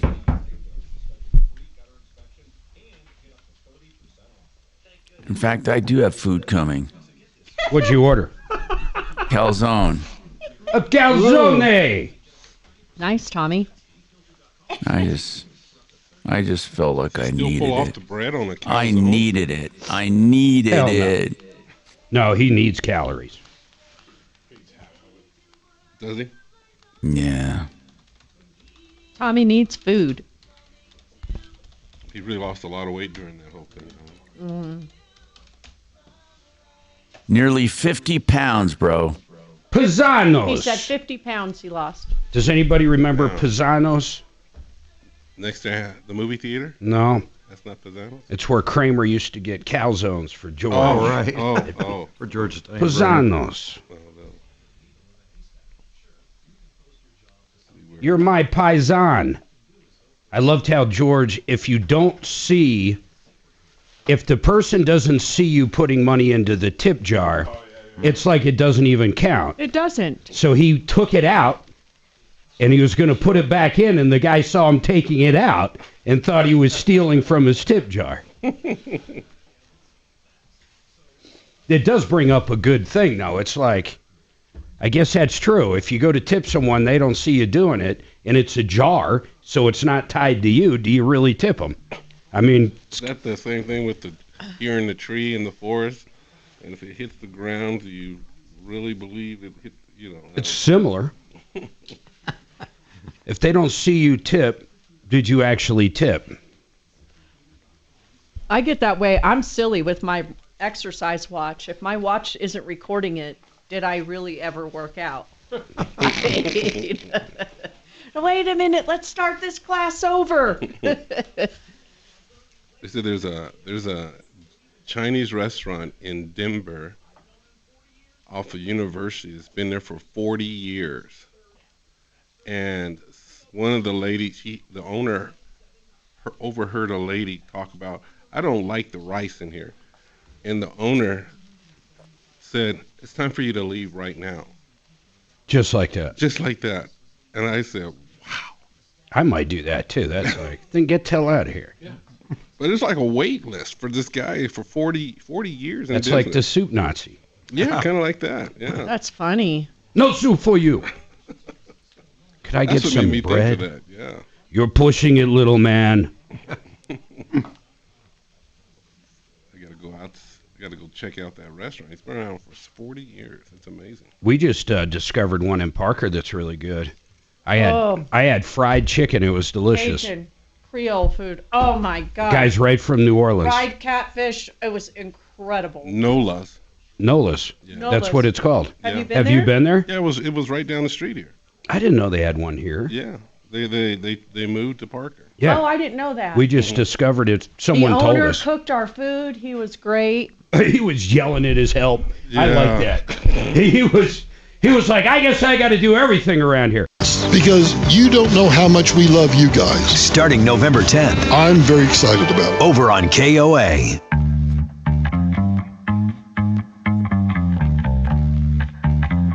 Hi, Tom Martino, your troubleshooter, 303-713-TALK, 713-8255. So we have a number of questions, but I want to talk about gap insurance, but first I want to ask one thing. Is it just me, or do you notice that in Denver and around the area, is it amazing to you how many people drive with their lights off at night? Have you noticed that, anybody? Have you guys noticed it? Kevin, have you noticed it? Bob? Yes, I think it's because of daytime driving lights. They think their headlights are on. What I notice is a lot of rear lights off, but you pass them and their front lights are on. Yeah, that's the day daytime runners. driving That's lights. what he's talking about, the day runners. Yeah, But- you don't see them like you could rear end them. Oh, And it's they don't know terrible. because Some of them they are can see. damn near invisible. And it's terrible. It's just terrible. Anyway, I thought maybe it was because of the excess of marijuana we have in this state. Maybe not. But by the way, speaking of marijuana, I swear to God, now I'm going to tell you something. Do you know that was the prevailing odor when walking around New York City? People smoke all the time on the streets. I mean, just regular business people, street people. And you walk down the street, I swear to God, it's you feel like you're at a party where they're lighting up joints. That's how much the prevailing smell is of marijuana in New York City. I mean, it has to. In fact, you know how you used to smell tobacco and stuff and exhaust fumes? No, what you smell is marijuana in New York City. Walking the streets, you smell marijuana. You go walking past people, and then all of a sudden, a big waft of marijuana smoke or odor. Anyway. Let's talk about gap insurance. So what we talked about originally, because I don't know what there is to disagree on, Compass Insurance Group said gap insurance is meant to fill in the gap where the loan is more than the car is worth at the time of a loss. What they did say, though, is that you can't buy gap insurance to insure against stupidity. In other words, if you overpaid for a car drastically, or you traded a car in with negative equity, gap insurance is not going to really cover that. And I think Compass said gap insurance goes to 20 to 25% difference between the loan and the value. So go ahead, Bob. You said you had some disagreements with what we discussed. So what exactly are you talking about?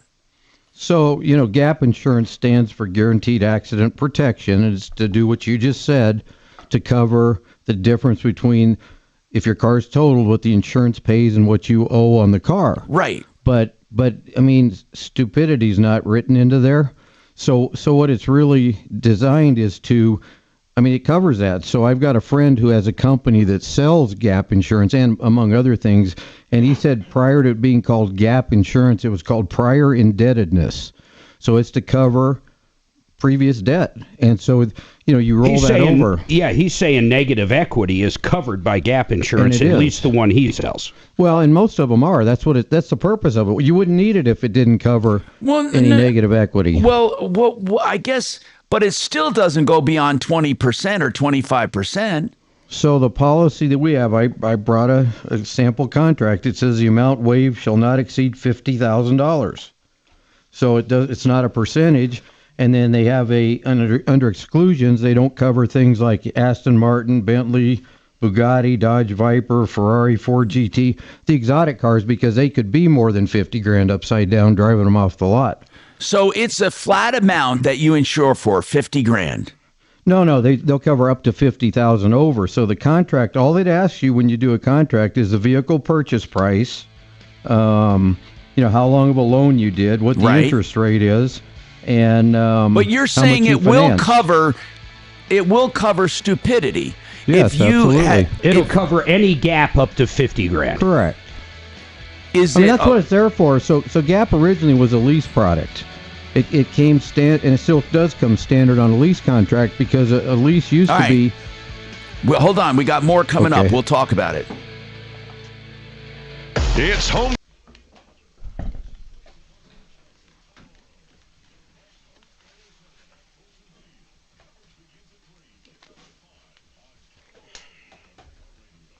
Rod, jump in whenever you want.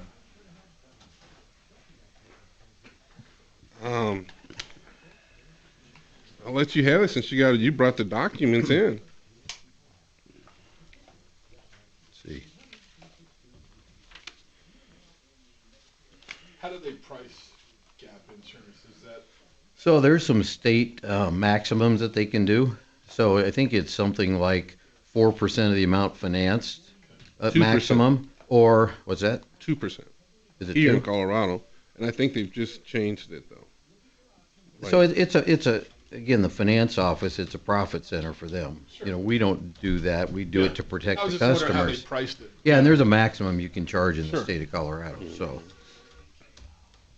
but it's usually run, $500-600, $400-500. I mean, it's not an expensive product. But I have seen. Hey, what's your name and what's the question? But it's not the kind of thing you would buy if you're not upside down. I mean, you're not anticipating. Well, there's no that it need could to. change. So like if you were getting a loan Sure. in What's a bank, and what's let's say your you put, question? 30% down, they're going to say Gap's not allowed because they don't want the dealers to take advantage of these people and tell them they need it. There you go. And Gap has to be refundable, they get a cancellation contract with the Gap insurance. Okay, Because hold on a sec. Send 10 grand in No, I towards didn't. your loan, and now you don't need it anymore. Yeah. So it's always refundable. It's cancelable. I can't tell you how many times I've been doing paperwork, and I'm like, You can't cancel Crap, these- Gap, can you? yes, it's by law you have to get the form with the contract. And what's the name Absolutely. of the complex? Here's a cancellation thing that comes right with your contract. You have to present that to them when they buy it. And so it's a condo or an apartment? And Some again, products out there though does come up short a few times. Ours has an up to 50,000, but there have been some products that I definitely know of that they got in trouble because they totaled their car. Okay. And Gap would only cover a certain percentage. I gotcha. And it shows All on- right, on and that you live in the hotel policy. portion? Yeah, there's- they may they all got be it. different. They're all different. They can be all different. Chopper, I don't think anybody is wearing a Are you wearing a Rolex? Maybe. Oh, never mind. He's got good eyes. That's Or a is it good a eye, Rolex? They're like, who's eating the pizza with a Rolex on? Wow. Where's that camera? Yeah, no kidding. Car I'm business gonna must need be an escort good. out. It's like Dimitri. I'm over here. Look, my watch is so Right cheap, with you. it doesn't even have a face on it. Wow. I can't even afford the fucking hands. I don't even need to wear it. Like Dimitri and his $2,000 pen. Yeah, and his own smell. His own smell. Oh my goodness. He's got a signature odor. A signature scent. A signature scent.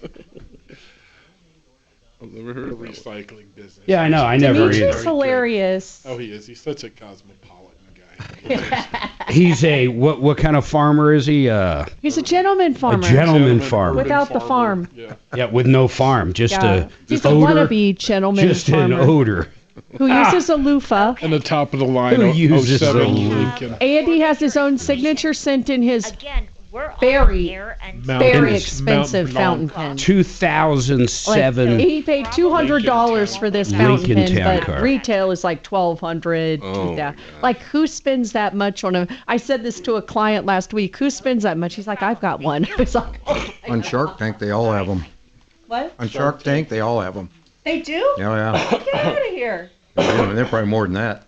Who would pay Well, that much for a? When you have more money and you can spend, you buy those things. Yeah, you got to think of where to spend it. Yeah. Because you bought everything else. How about a pen? You want to hear something funny?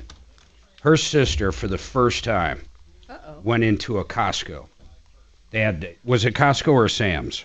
I think it was Sam's. She had never been so impressed by the $1.50 hot dog. She's like, wow. I can feed the entire family for $12. Like $9. Oh, yeah, it's great. Yeah, both places have that. Yeah. I go there just for that. I know. For Yeah, lunch? Mark will too. For Once in a great For lunch? while. I I need a hot dog. The one on the Big Island, the deli or whatever they call it, is outside. So like anybody, even if you don't have a Costco membership, Yeah, I you assume, can go right up. The whole deli's outside, Yeah. which I've never seen before. But the stores here, you don't have to have a membership. If you go in through the returns, you can go up to the... Yeah, you're right. Because they don't ask for the card. starting to. Let's keep that on the down low. No, I mean when you go to pay but for they're the starting. food. They're starting. I mean, to a lot now. of people knowing that. Because they want to keep that as a member benefit, not a Why some people join. Yeah, I'll take 75 hot dogs. She's like, I've never been to a Sam's Club in my whole life. She goes, and in the last 10 days, I've been there 9 times. Where else can you get a slice of pizza for $1.50 or whatever it is? God, if they still had the Polish dog, she'd never leave. Those were good. Those were good. I like those. I wish they kept those. I don't like Costco. They don't have onions anymore. has Very like these, on You can ask- occasion. You can ask for them. I do, and usually they don't have them. Costco has like those ham and cheese pockets. Mhm. I don't. Yeah. I don't like The those. chicken bake. Yes, and all that's that. what chicken bake. That's what it is. I don't like that at It's all. a calzone without I tried it the once, spaghetti and I was like, sauce. Yeah, I tried it once. I was Yeah, like, but no chocolate thanks. chip cookies and Really waste my calories. They got on a them. beer. What are they called? The churros. Churros. Churros. Yeah. Then they had that. Oh, big- and the coffee ice cream. The soft serve yogurt stuff. That's pretty good. Yeah. coffee ice cream. It's delicious. That's the newest thing this That's year like for $2. gifts. Is you can now get your own at-home soft serve. Oh, they got one at Yeah, they've got them Costco. everywhere. Mark, I noticed them at Walmart. Oh, wow. Yesterday they had them. Dude, it goes right on your counter, and you put a mix in, and you've got fucking ice cream at your house. Oh no! And you can put in other stuff for like adult drinks and stuff. Oh, wow. Frozen cocktails. Wow. That's what it's sold as. It's like a frozen drink / ice cream maker. Wow. Dude, if we had that when the kids were little, Oh man. fuck. They all had be to go fat. to, Dairy. I told her we can find room on the counter. We can get rid of blenders, toasters. There's so much crap on the counters anyway. All you need's a. What are you going to put? What would you, if you had to choose, like you're in a little apartment, ice cream maker or blender? What are you going with? Oh, ice cream maker. Ice cream maker. Yeah, hands down. Toaster oven or ice cream maker? MR, I thought there was a Nothing But Cakes out there. Maybe I'm thinking of the one in Park Met.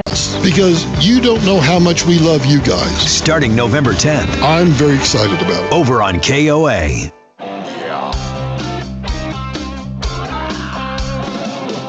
Ripped off, bad news. You need advice so you don't have to lose.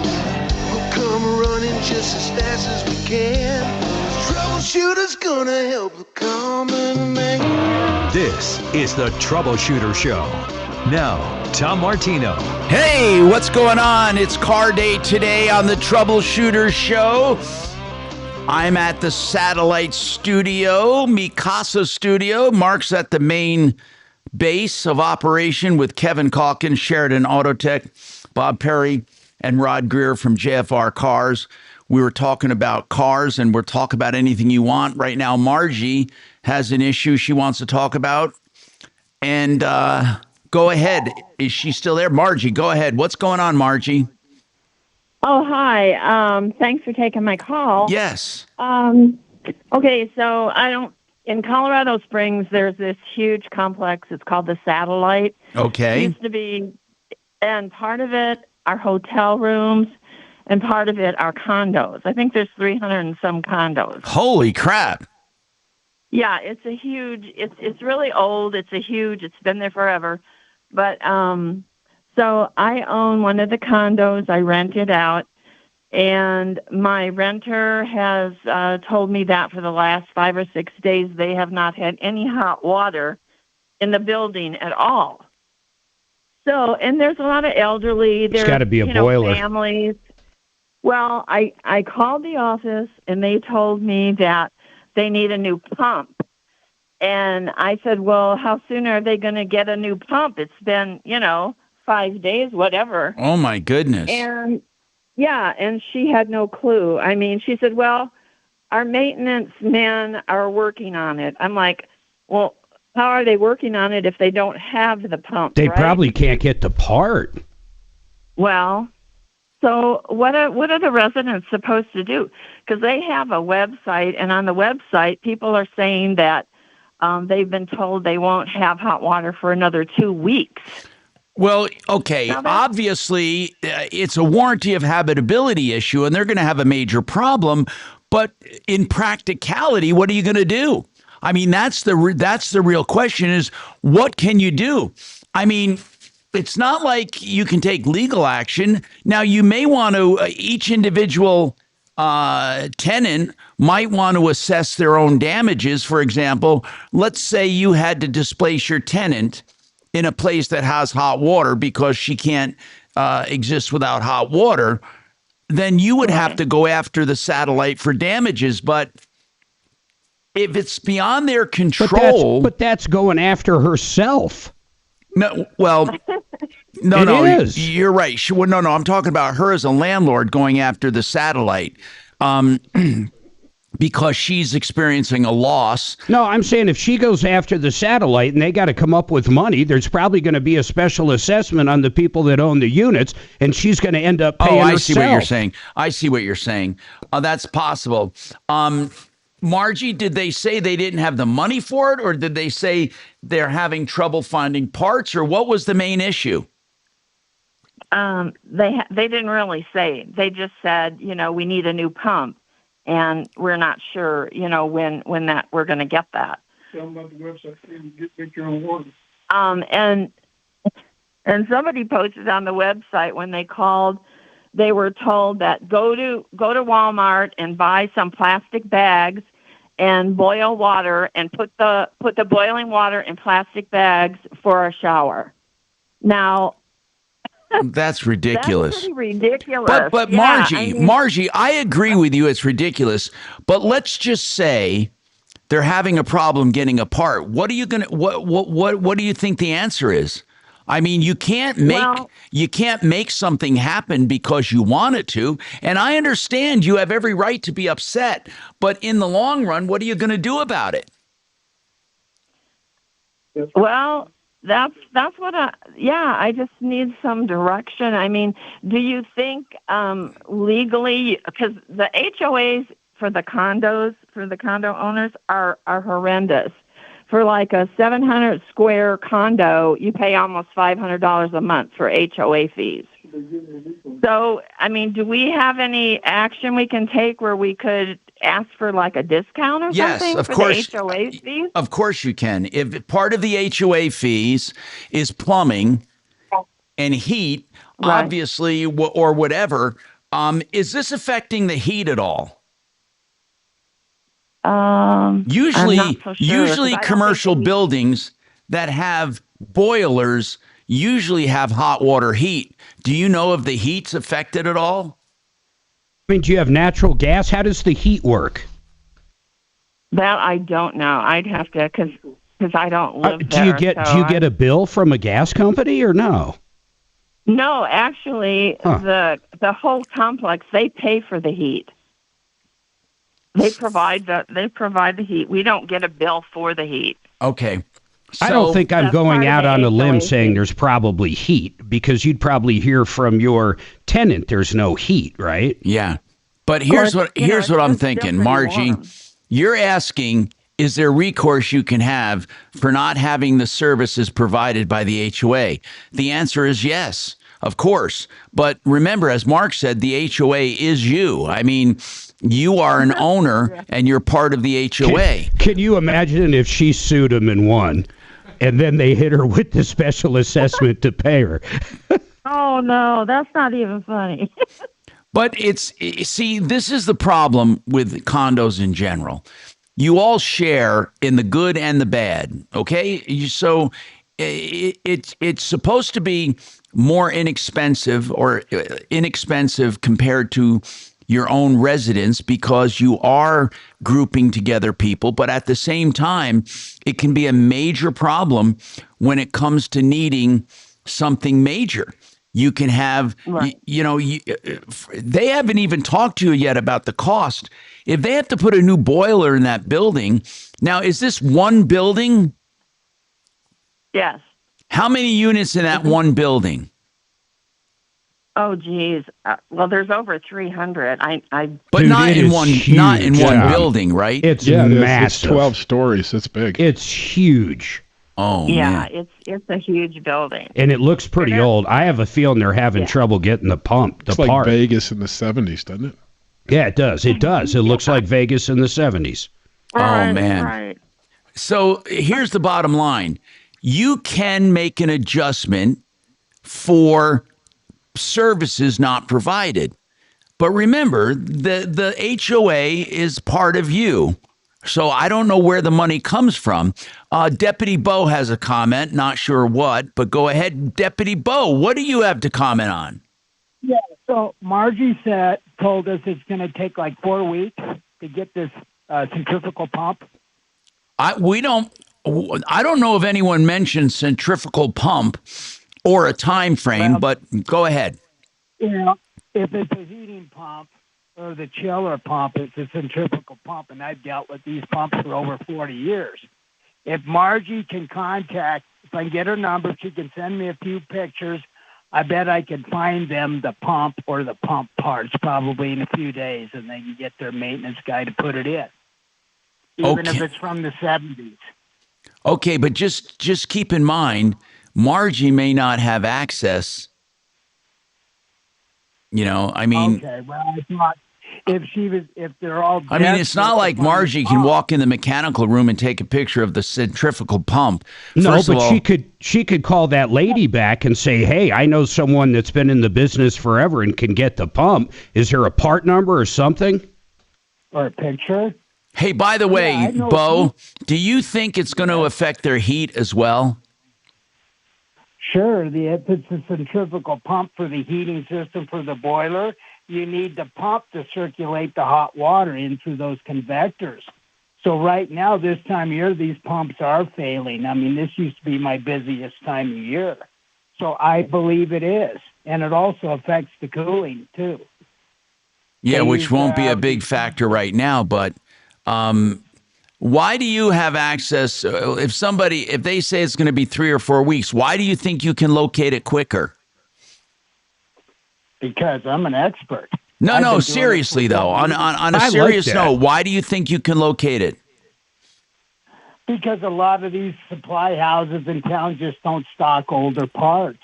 Okay. And a lot of people, they just call around a few places and they give up. Okay. I used to go all over the country to find parts. That's what I used to do. And I'm really good at it. And you can even repair it a lot. The new pumps are not repairable per se, but the older ones, like from the 60s and 70s, you can always get like bearing assemblies, couplers, sleeves. You can get parts for them. Yeah. But a lot of these younger maintenance No, they don't. They don't know what the hell repairing means. They just remove and replace. Right, and the new replacement probably won't fit between the pipes, but they don't know that the older ones, they can be repaired. Well, thank you very much, Bo. If she's listening and wants to put you in touch with that building manager, you could be a godsend for them. That's really good. By the way, K&H Home Solutions, of course, window, siding, doors, and more. K&H has what you're looking for. They also have Painting Pros. They do painting. K&H does painting with their Painting Pros, khwindows.com.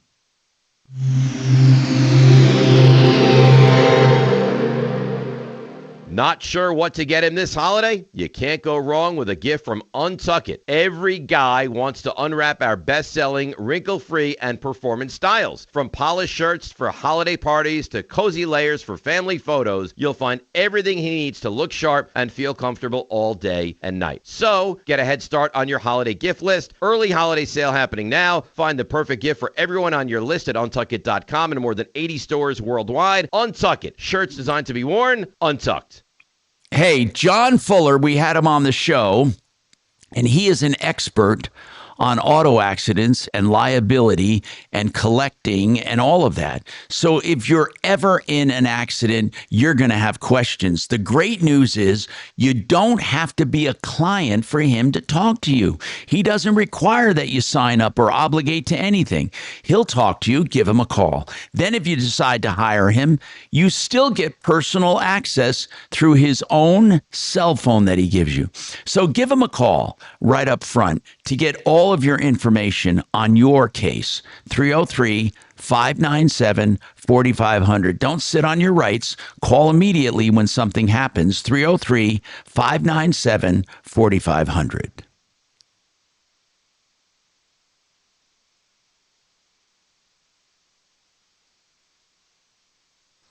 You gave Turn up your radio or anything like that. Once I place you on hold, you're going to be able to hear the show. And everything will be... Troubleshooter Show, what's your first name? Hold on a sec, Margie. Yeah, well, Oh, you that's know, Margie. it's just like talking Margie, to a that's who person. Bo was calling about. He'll ask your name and What are you doing? and, You're causing trouble? I'm already going to tell him that you've Tell got me an what. issue with your HOA, 30 and that's all you have to basically talk about, okay? All right, Irene, hold on. Good afternoon, Tom Martino Show. Mark, how does a business contact our credit card processing? Is it saving on fees? He's got to do CMG here. Okay, sorry. Let me find out. Hang on. The lowest rates and the best interest rates. Think about this. The lowest fees, the best interest rates on a reverse mortgage or cash out to pay off high credit card debt, or maybe a new purchase, or maybe you need a line of credit on your house. It doesn't matter. CMG Financial, these guys are the lender. They're the bank. They lend out over $2 billion a month in every state in this country. Don't go with the brokers. The middlemen suck. All they do is mark it up and take the spread. You want to go to John Clace at CMG. Here's his direct number, 303-882-6679. John Clace, CMG Financial, 303-882-6679. Or check him out at partnerinlending.com. Did you see? I don't know if is it true that they replaced that Bad Bunny with Sting for the Super Bowl? I read something. I Sting didn't. would be weird. That's- Isn't he like 105? He was the only one available on short headline the notice. Super Bowl branded concert amid Bad Bunny controversy. Tom, Yes. Who's going to Are watch you that, done and with who's Margie? going to watch What? the Charlie Kirk, are you done with the Margie? Turning Point halftime? If she, yeah, we're I'm gonna done. watch Well, where we the, want no. We're going to tell the her about Bikini Bo. Bowl. Isn't it the Bikini Bowl they Okay. usually have, I've like got on her Fox back. or somewhere? Hang on. I'm pretty sure of I it. know there's a Puppy Bowl. Or the Puppy Bowl, that's another one. All right, Margie, we have a expert that called in to give you some I don't advice. think they would take So the hang show on, away and from him. Tom will be right No, back, Sting's okay? going to be in the pre-show, not the halftime show. Oh, here on Entertainment Weekly, it says NFL announces Sting will headline Super Bowl. So the concert will take place 2 days before the Super Bowl kicks off in Santa Clara. Wait. He's going to headline the Super Bowl branded concert. That's 2 days before. Oh, that okay. Okay, I see. It's in the words.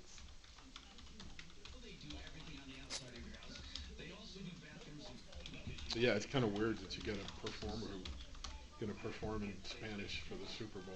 It's absolutely bizarre. I don't know how it's any but more bizarre than like Shakira or who. Let's see. Because they sing in English. Past Super Bowl. Halftime.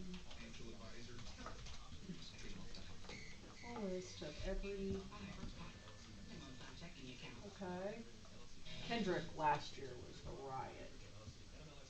Last year, Rihanna, Eminem. 2020 was Shakira. I'm He pretty he sure says she sings in English, but I think she also sings in Spanish.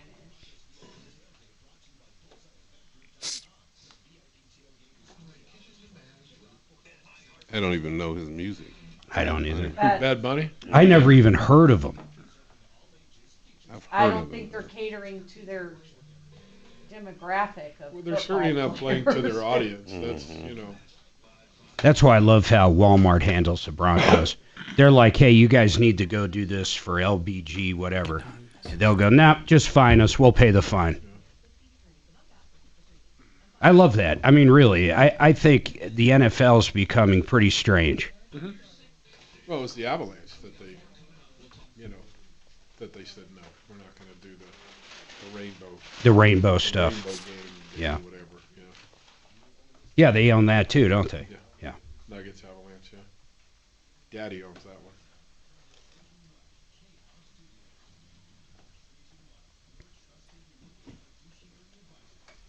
Wealth.com. Denver's talk station. Online at khout.com. Hello.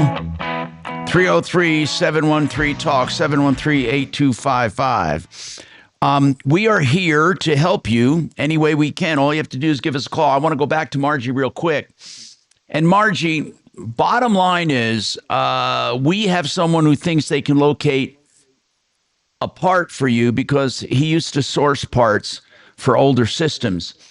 Do you have someone that you have at your HOA or building management that you can get their number? Because then we can feed it to our person who might be able to help get this thing resolved quicker.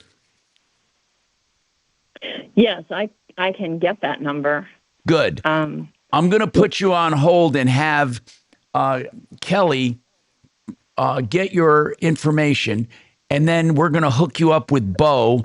And Bo has been in the business for 40 years, and he thinks he can find older parts and knows where to source them, possibly better than management at your building, which would not be unusual.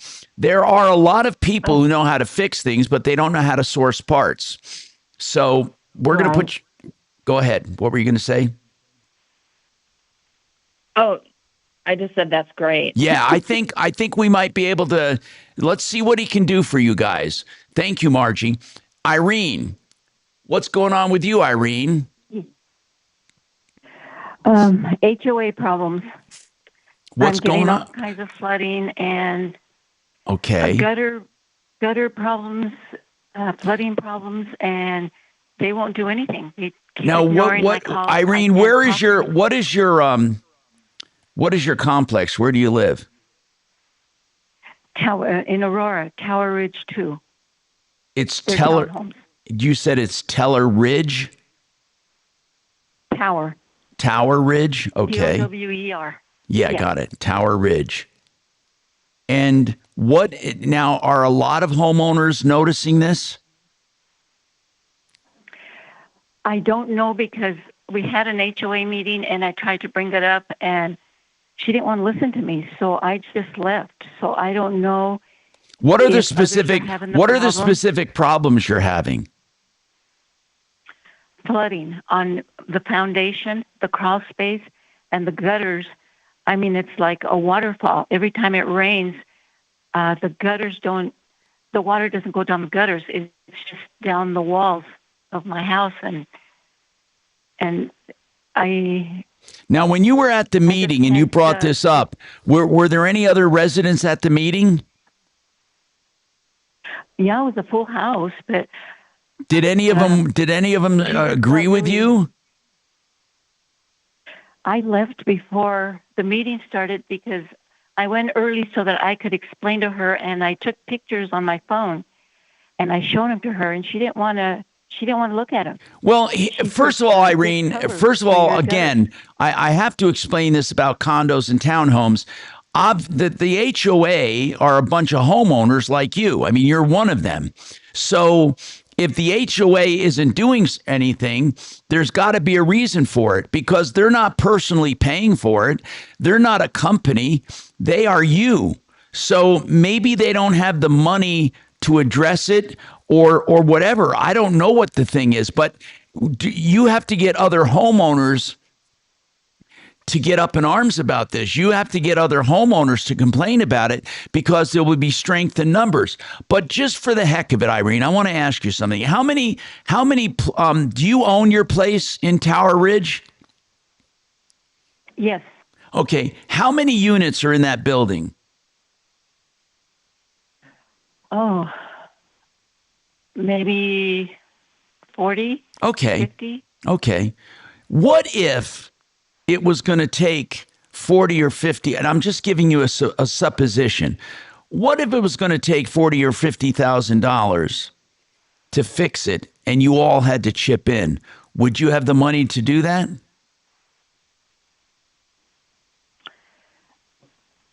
I would try and get the money because it's serious. it's damaging my home. Yeah. No, I get it. Do you pay a lot in HOA fees? It's $407 a month, and it's supposed to be going up again. Okay. So really, it sounds like you have an HOA, and they're not. I mean, did she totally ignore you when you tried to bring it up?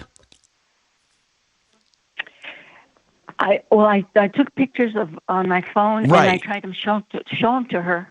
And what did and she wouldn't even look at them. What did she say? Did she just walk away from you? What did she say?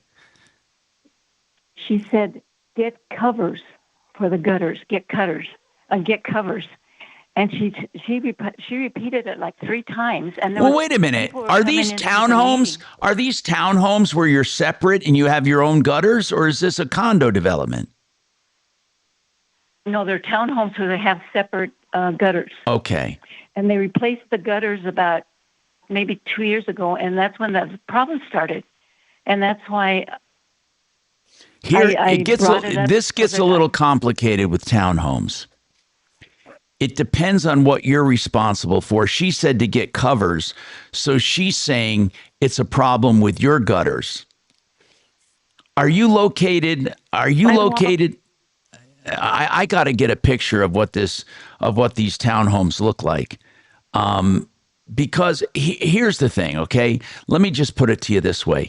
There's a possibility, I'm not saying it is, but there's a possibility that you could be responsible for your unit if it's your unit that has the flooding problem. It could be.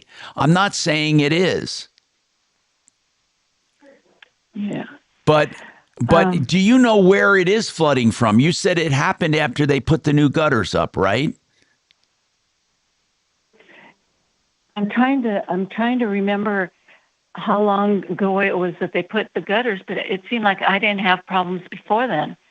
So it had to be because. Do you know where the problems are coming from? Did you have an expert come out and look at it to see where? See, if you have someone, Irene, you got to have information.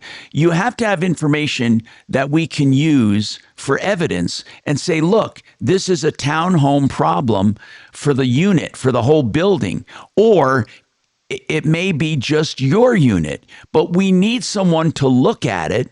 You have to call an expert to look at it to see why it's happening. You're just guessing it's probably coming from the gutters or not. You said you had pictures. Can you send them to us? Yes. Good. Kelly, Yes, let's start by getting pictures and see what we're doing with this. I want to look at them.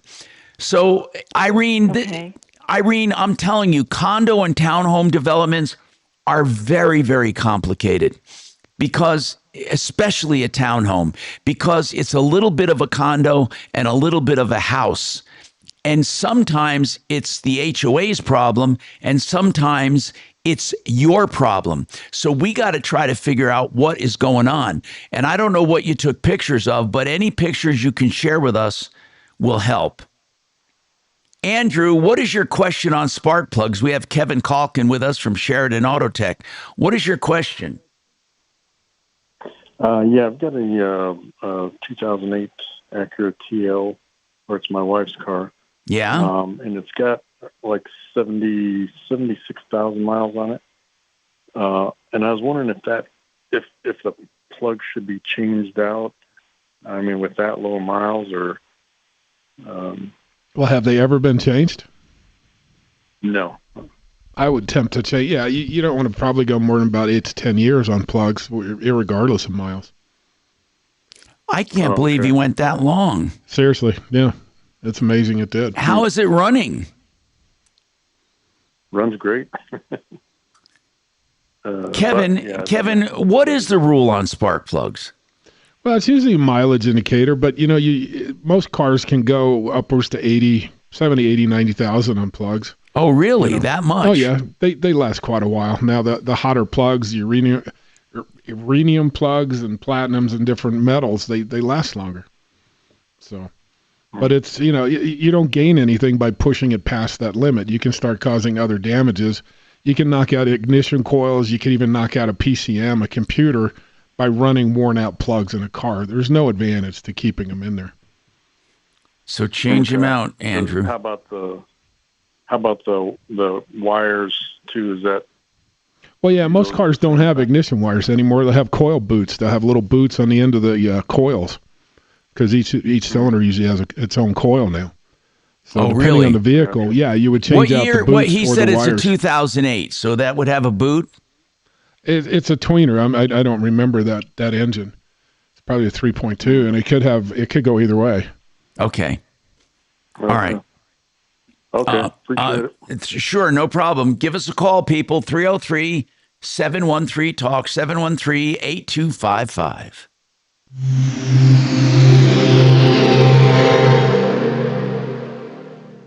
This is Denver's Talk Station with Tom Martino now. Dan Kaplis today at 4, 630 KHOW, Denver.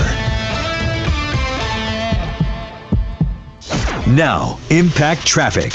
Some stop and go through the downtown area. I-25 northbound congestion between Alameda and Colfax. Nothing too out of the ordinary for your Friday afternoon commute. 6th Avenue eastbound, stop and go on the off-ramp to I-25 southbound. North of there, we've got a right lane block on Sheridan Boulevard southbound just before eastbound I-76. Police investigation currently happening. Watch out for slowdowns throughout the area. With traffic, I'm Mark Swan. This report is sponsored by Red Pilled America. This week on Red Pilled America, we tell the story of the famed Dilbert comic strip artist, author, podcaster, and everyone's internet dad, Scott Adams. Listen to Red Pilled America on the iHeartRadio app. That's Red Pilled America, a storytelling show. Hey, you know what? If you are wondering when the cold is coming, it's here, but it's going to get worse and worse. And what you need to do, and I'm amazed they're still doing it, is get Fix-It 24/7 to your home for an extreme clean tune and check for just $39 for new customers. They want to show you what they can do. They take 2 hours. They take apart your furnace to the extent they can. They clean every nook and cranny, every part. They put it back together and check and tune it, and you will have a refurbished furnace for just $39. That's ridiculous. FixMyHome.com. Book now. FixMyHome.com. Book now. Hey, Red Rocks Roof and Solar is now Alliance Roof and Solar, and you can call them for commercial solar systems. What I mean by that is you could have a home-based business, an agribusiness. You could be a landlord with an apartment house or a duplex, or you could have a warehouse or a factory. Commercial systems are viable, and they have plenty of government incentives. So give her a call and find out. This is Brooke White and Alliance Roof and Solar, the experts at sales, service, and installation, and they can fix any system out there. 303-704-2449. 303-704-2449.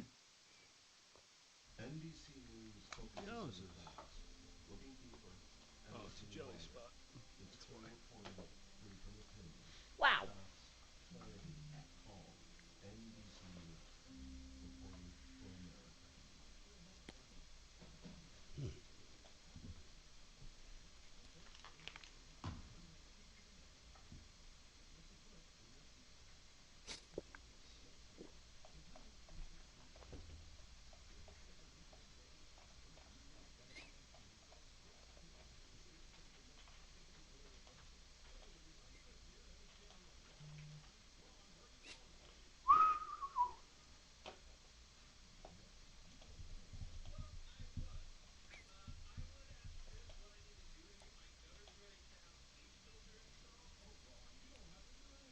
This guy wants to create a ballroom for his rich friends. The fact that babies are going to be starving because the SNAP benefits are out. I'm Kamala Harris, and I approve this message. I never seen so many people have a problem with a ballroom in my life. Oh, it's just if Trump, it doesn't matter. And it's his own fucking money. I know it doesn't get worse. The White House blue. It could be a children's hospital where they literally cured cancer. Yep. And they'd be pissed off. All the history that's ruined that he took that building down. I'm putting up a poll, damn it. There we go. I'm putting a poll up right now. I'm going to put, do you think Good afternoon, Tom Martino. Trump is the best president ever? Bam. What do you think? What do you think? What do you think the odds will be Best here? ever? No, not even 50-50. You didn't address the topic, though, man. I bet it's 70. I bet Trump wins this one 70-30. No. 80-20. No, 80-20. it's not even going to be 50-50. Oh, way higher. No, Are you watching it? Not the best president ever. Best president ever. Name a better one. Name one. Go ahead. Okay, so you've got an issue with your neighbor? It's not letting me vote more than once.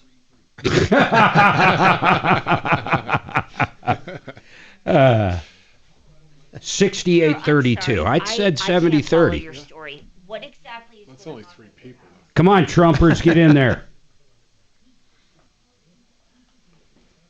Are these the morons that you guys speak of? Yes. Okay. Come on.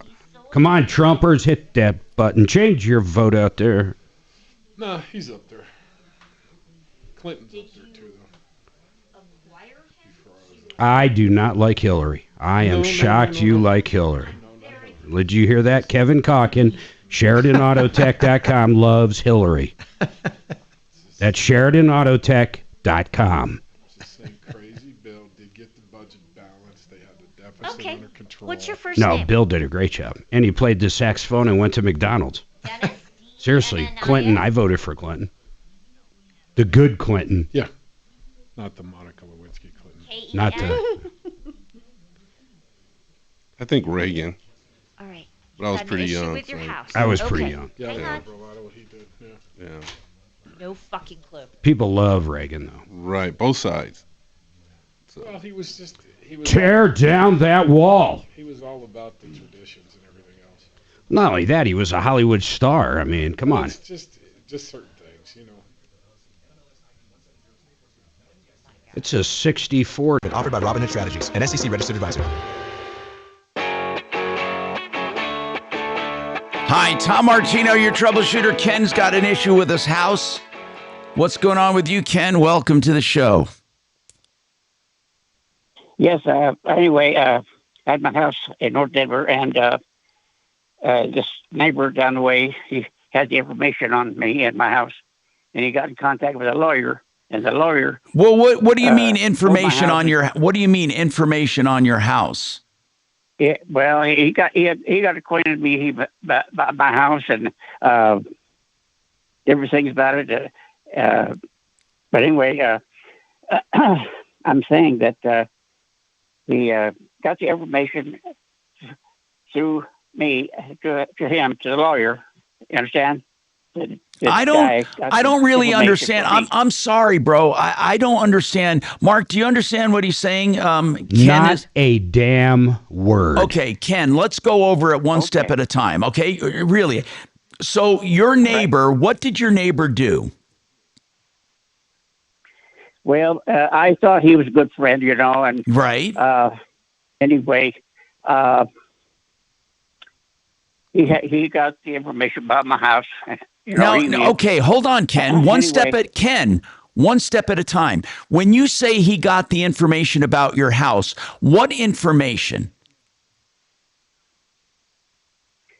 Well, he tried to write it up like he was going to sell it to me before. He didn't, you know. It was just a phony deal. Ken, but he got the information about my house and everything else. Ken, I get it. Ken, start from the beginning. Did this guy come up to you and say, I'm going to sell you your house. I mean, how did this begin? Well, I was going to sell my house, and I could have just gone to a real estate man. Okay, I get it. So you were going to sell your house, and this so-called friend got a bunch of information. Did he say he was going to buy it, or was he just going to help you sell it?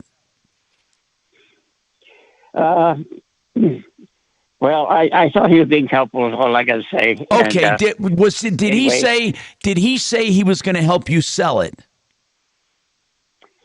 No, he didn't. Then why did you give him information about your house? Well, he did write up some papers, and he acted like he was going to sell it, Why would he sell you your house? No, I think what he said was he's going to help him sell it. He's going to help me and sell it. I was going to sell it to him, Okay, got it. So Ken, he was going to buy your house. Then what happened? Well, it was just a phony deal. He didn't do it. Okay, then what happened? He kept stringing me along. And then eventually he got in contact with a lawyer. For what reason? The lawyer sold my house. What? The lawyer sold your house? How can a lawyer do that without your signatures? Well, I don't know, but anyway. Wait a minute, Ken. Wait a minute. Did they sell your house? Are you in your house now, or were you forced out? No, the house was vacant, and anyway, the lawyer sold the house and took the money. Okay, we need to look into this. Ken, so this was an investment house, a rental house? It wasn't one you were living in? Yes, it was one I was living in, yes. Tom, why don't we do this? Let's take this break on time. Kelly, get the address of the house we're talking about. I want to see who owns this house. Ken, were you forced to move out of this house? I had moved out. I was living with a girlfriend, and anyway, and they stole the house, and they stole the house from you. You might as well say that, yeah. Okay, well, I got to take a break. We got more coming up.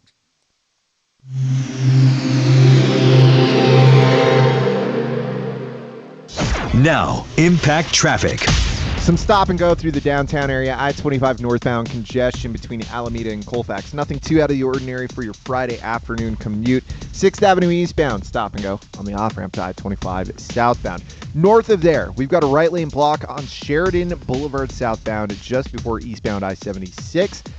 Police investigation currently happening. Watch out for slowdowns throughout the area. With traffic, I'm Mark Swan. This report is sponsored by Our American Stories. This is Lee Habib, host of Our American Stories. On our next episode, we'll share the story of one of the most legendary fights in congressional history and how it brought about a ban on dueling. You won't want to miss the next episode of Our American Stories. You know the best price club, the best value club, theartofgranite.com. You won't find any other values this good. That's right. That's a bold statement, and they want you to put them to the test. Whether it's natural stone, the direct stone importers, or man-made materials, they will do the best value there for the same deal. They tear out and haul away free, wholesale on all countertop materials, and they can get you countertops in just 3 or 4 weeks. 303-386-5919, The Art of Granite. They're in Golden. You can go on Facebook, The Art of Granite Golden, or go to theartofgranite.com, 303-386-5919. Oh, there wasn't even a house? There wasn't even a house. Oh, my goodness. So what are you talking about? Yeah, literally, they stole every piece of wood. And what is your phone number? I still wonder how they got that driveway the hell out of there. Yeah, he had Tom convinced that the mailman stole his house. All right, hang on for me. And I end up at his sister's house, and he was there, and both of them were just bonkers. They were crazy.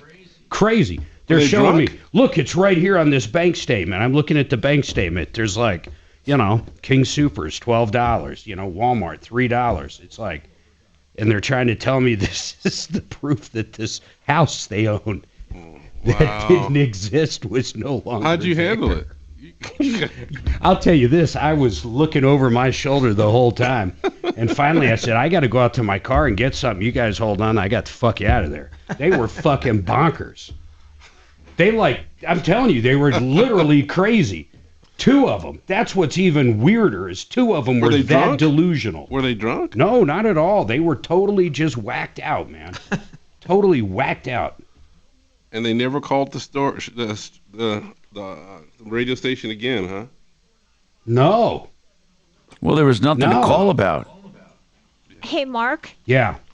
So I have I forgot somewhat about of that an scenario. address. But He doesn't know if it's a street, a way, or court. Where's he? Did you give it to Suzanne? I will text it to her. I was just going to put it up on the screen. Yeah, put it up on the screen. So right he's now. not sure of the address. But I want to and he also recap the doesn't story, know though, the because zip I think code. I got it. I think You I win. got it. Well, not necessarily, but that is funny. He's guessing at the zip code, guys. He's Just so you know. guessing at the zip code and doesn't know if it's a street, lane, way, or circle. Court. Or a court. Boulevard. Did he happen to say anything about a mailman? God, Copy.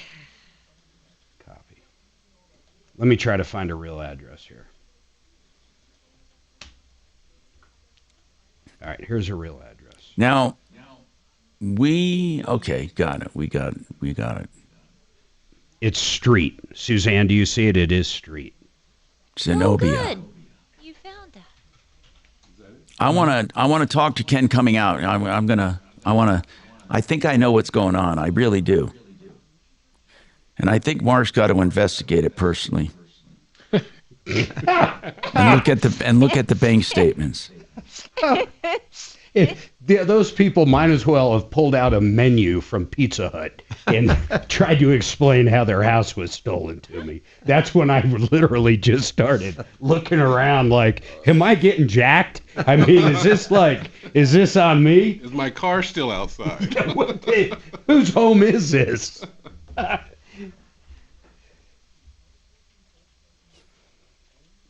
I've seen some ugly things in this business. Ugly. Oh, I bet. Hey, Suze. Yes.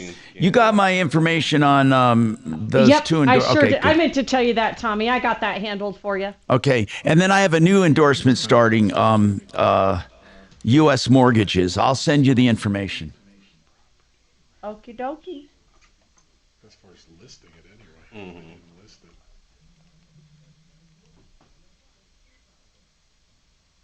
Poor Ken. No one can understand him.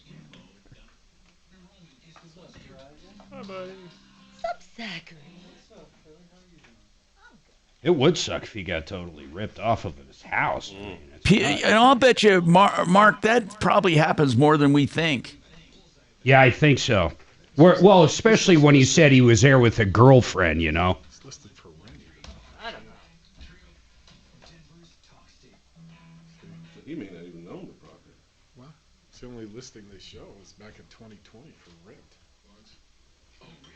But I almost got the impression that he was looking to sell it. Right. And somebody came in, said that they were his friends. In Vance, Friday at 2 on 630 KHOW. All right, I want to talk to Ken, and I want to recap this, Ken, because I think I know what's going on. Okay, so Ken moved out of his house in the anticipation of selling it. So, Ken, while you were trying to sell it, you moved out. A so-called friend got a bunch of information about the house and was supposedly going to buy it. But instead, somehow an attorney sold the house and kept the money. Is that your story? Yes, that's right. When I was sitting in the house, I was over there one time, and it was dark and everything. He came in behind me, and asked me to sign a paper, and I didn't see what it was, but I signed it. So Why would you, Ken, and you never got a dime for the house? No. How long were you there? Oh, let's see. I bought the house in, let's see, 1990, and I was there till 2017, 2018. What did how much did they sell the house for? I don't know. Tell you the truth, I was kept in the dark. He said I could do nothing about it. How do you know they sold the house? I don't know. That's what he said. He said this lawyer sold the house and took the money, and he said I couldn't do anything about it. Okay. I have the record in front of me. What is the owner's name now? The last name or first name? He may not know it. He doesn't know it. I don't know who it is. Hey, Ken, what's the name of the attorney? I don't know that either. See, what's the name of your friend? What's the name of your friend? Aaron Rose. Aaron? Aaron Rose. Aaron, Arron, R-O-S-E. Oh, yeah, well, Rose. It looks like he bought it in 2016. And Aaron Rose purchased... Wait, and when did this happen, Ken? Just a few years ago. I can't exactly know when. I'm showing an Aaron Rose sale price and a sale date of October 2016, Tom, but that's not the same as the current owner on the property record. No, but Aaron Rose bought the house in 2016 and then sold it. Ken, were you living... when did you move out of the house? Oh, gosh, let's see. I'd say 2015, something like that. Well, that's the last time you owned it. That's exactly what happened. Ken, why? My God in heaven, you waited so long. You moved out in 2015. Aaron Rose stole your house, according to you, in 2016, and then he resold it. And you got robbed. I know. I know he was dumb on me to ever have anything to do with that guy. Why did you sign a piece of paper someone put in front of you? I know that was dumb too. I should have never done it. I didn't see. You had that home for almost 50 years and just walked away from it? That's the way it looks like. It looks like it looks like he quit claimed it too. Like in 2002. Oh, Ken, how long did you know this Aaron Rose guy? Let's see. That was in when I first went over there to sell the house. I had the house empty, and how did you meet Aaron Rose? How did you meet this guy? A neighbor. He lived a few houses over. He was a neighbor, and he was a neighbor to the woman back of me. Hey, who's Willie? Grandson or something. Go ahead. Mark, that's Wiley. Who's Wiley? That's me. Yeah, that's... Oh, Ken, we need to look into this. This all looks 10 years old, Tom. Yeah, this all happened 10 years ago. 2016. There's probably nothing we can do about it. If I'm reading this right, Mr. Rose sold it to the current owner back in 2016. And listen to this. Reading it right. By coincidence, I want you to listen to this. Tom, I really need your house. Listen to this one. I own my house free and clear, paid off 10 years ago. I got a notice from the county saying I owed some property taxes. No, that property taxes were delinquent. When he went down to pay the property taxes, they said, you don't even own that house. And he said there was a new deed recorded that showed that he sold it for $10 to somebody. And this LLC bought it and evicted him. And when he called the police, they said it was a civil matter. Mark, I'm telling you, this kind of stuff, people are being taken advantage of. Anyway, we're simply out of time. I want to bring him back on the show Monday. I want to see what the heck's going on with this. By the way, Kevin Calkins, SheridanAutotech.com, 303-455-7242, and JFR Cars, Rod Greer and Bob Perry at 303-520-6839. You're clear, buddy. God, that's so sad. Okay, man, thanks. See ya. Tom Martino. And stay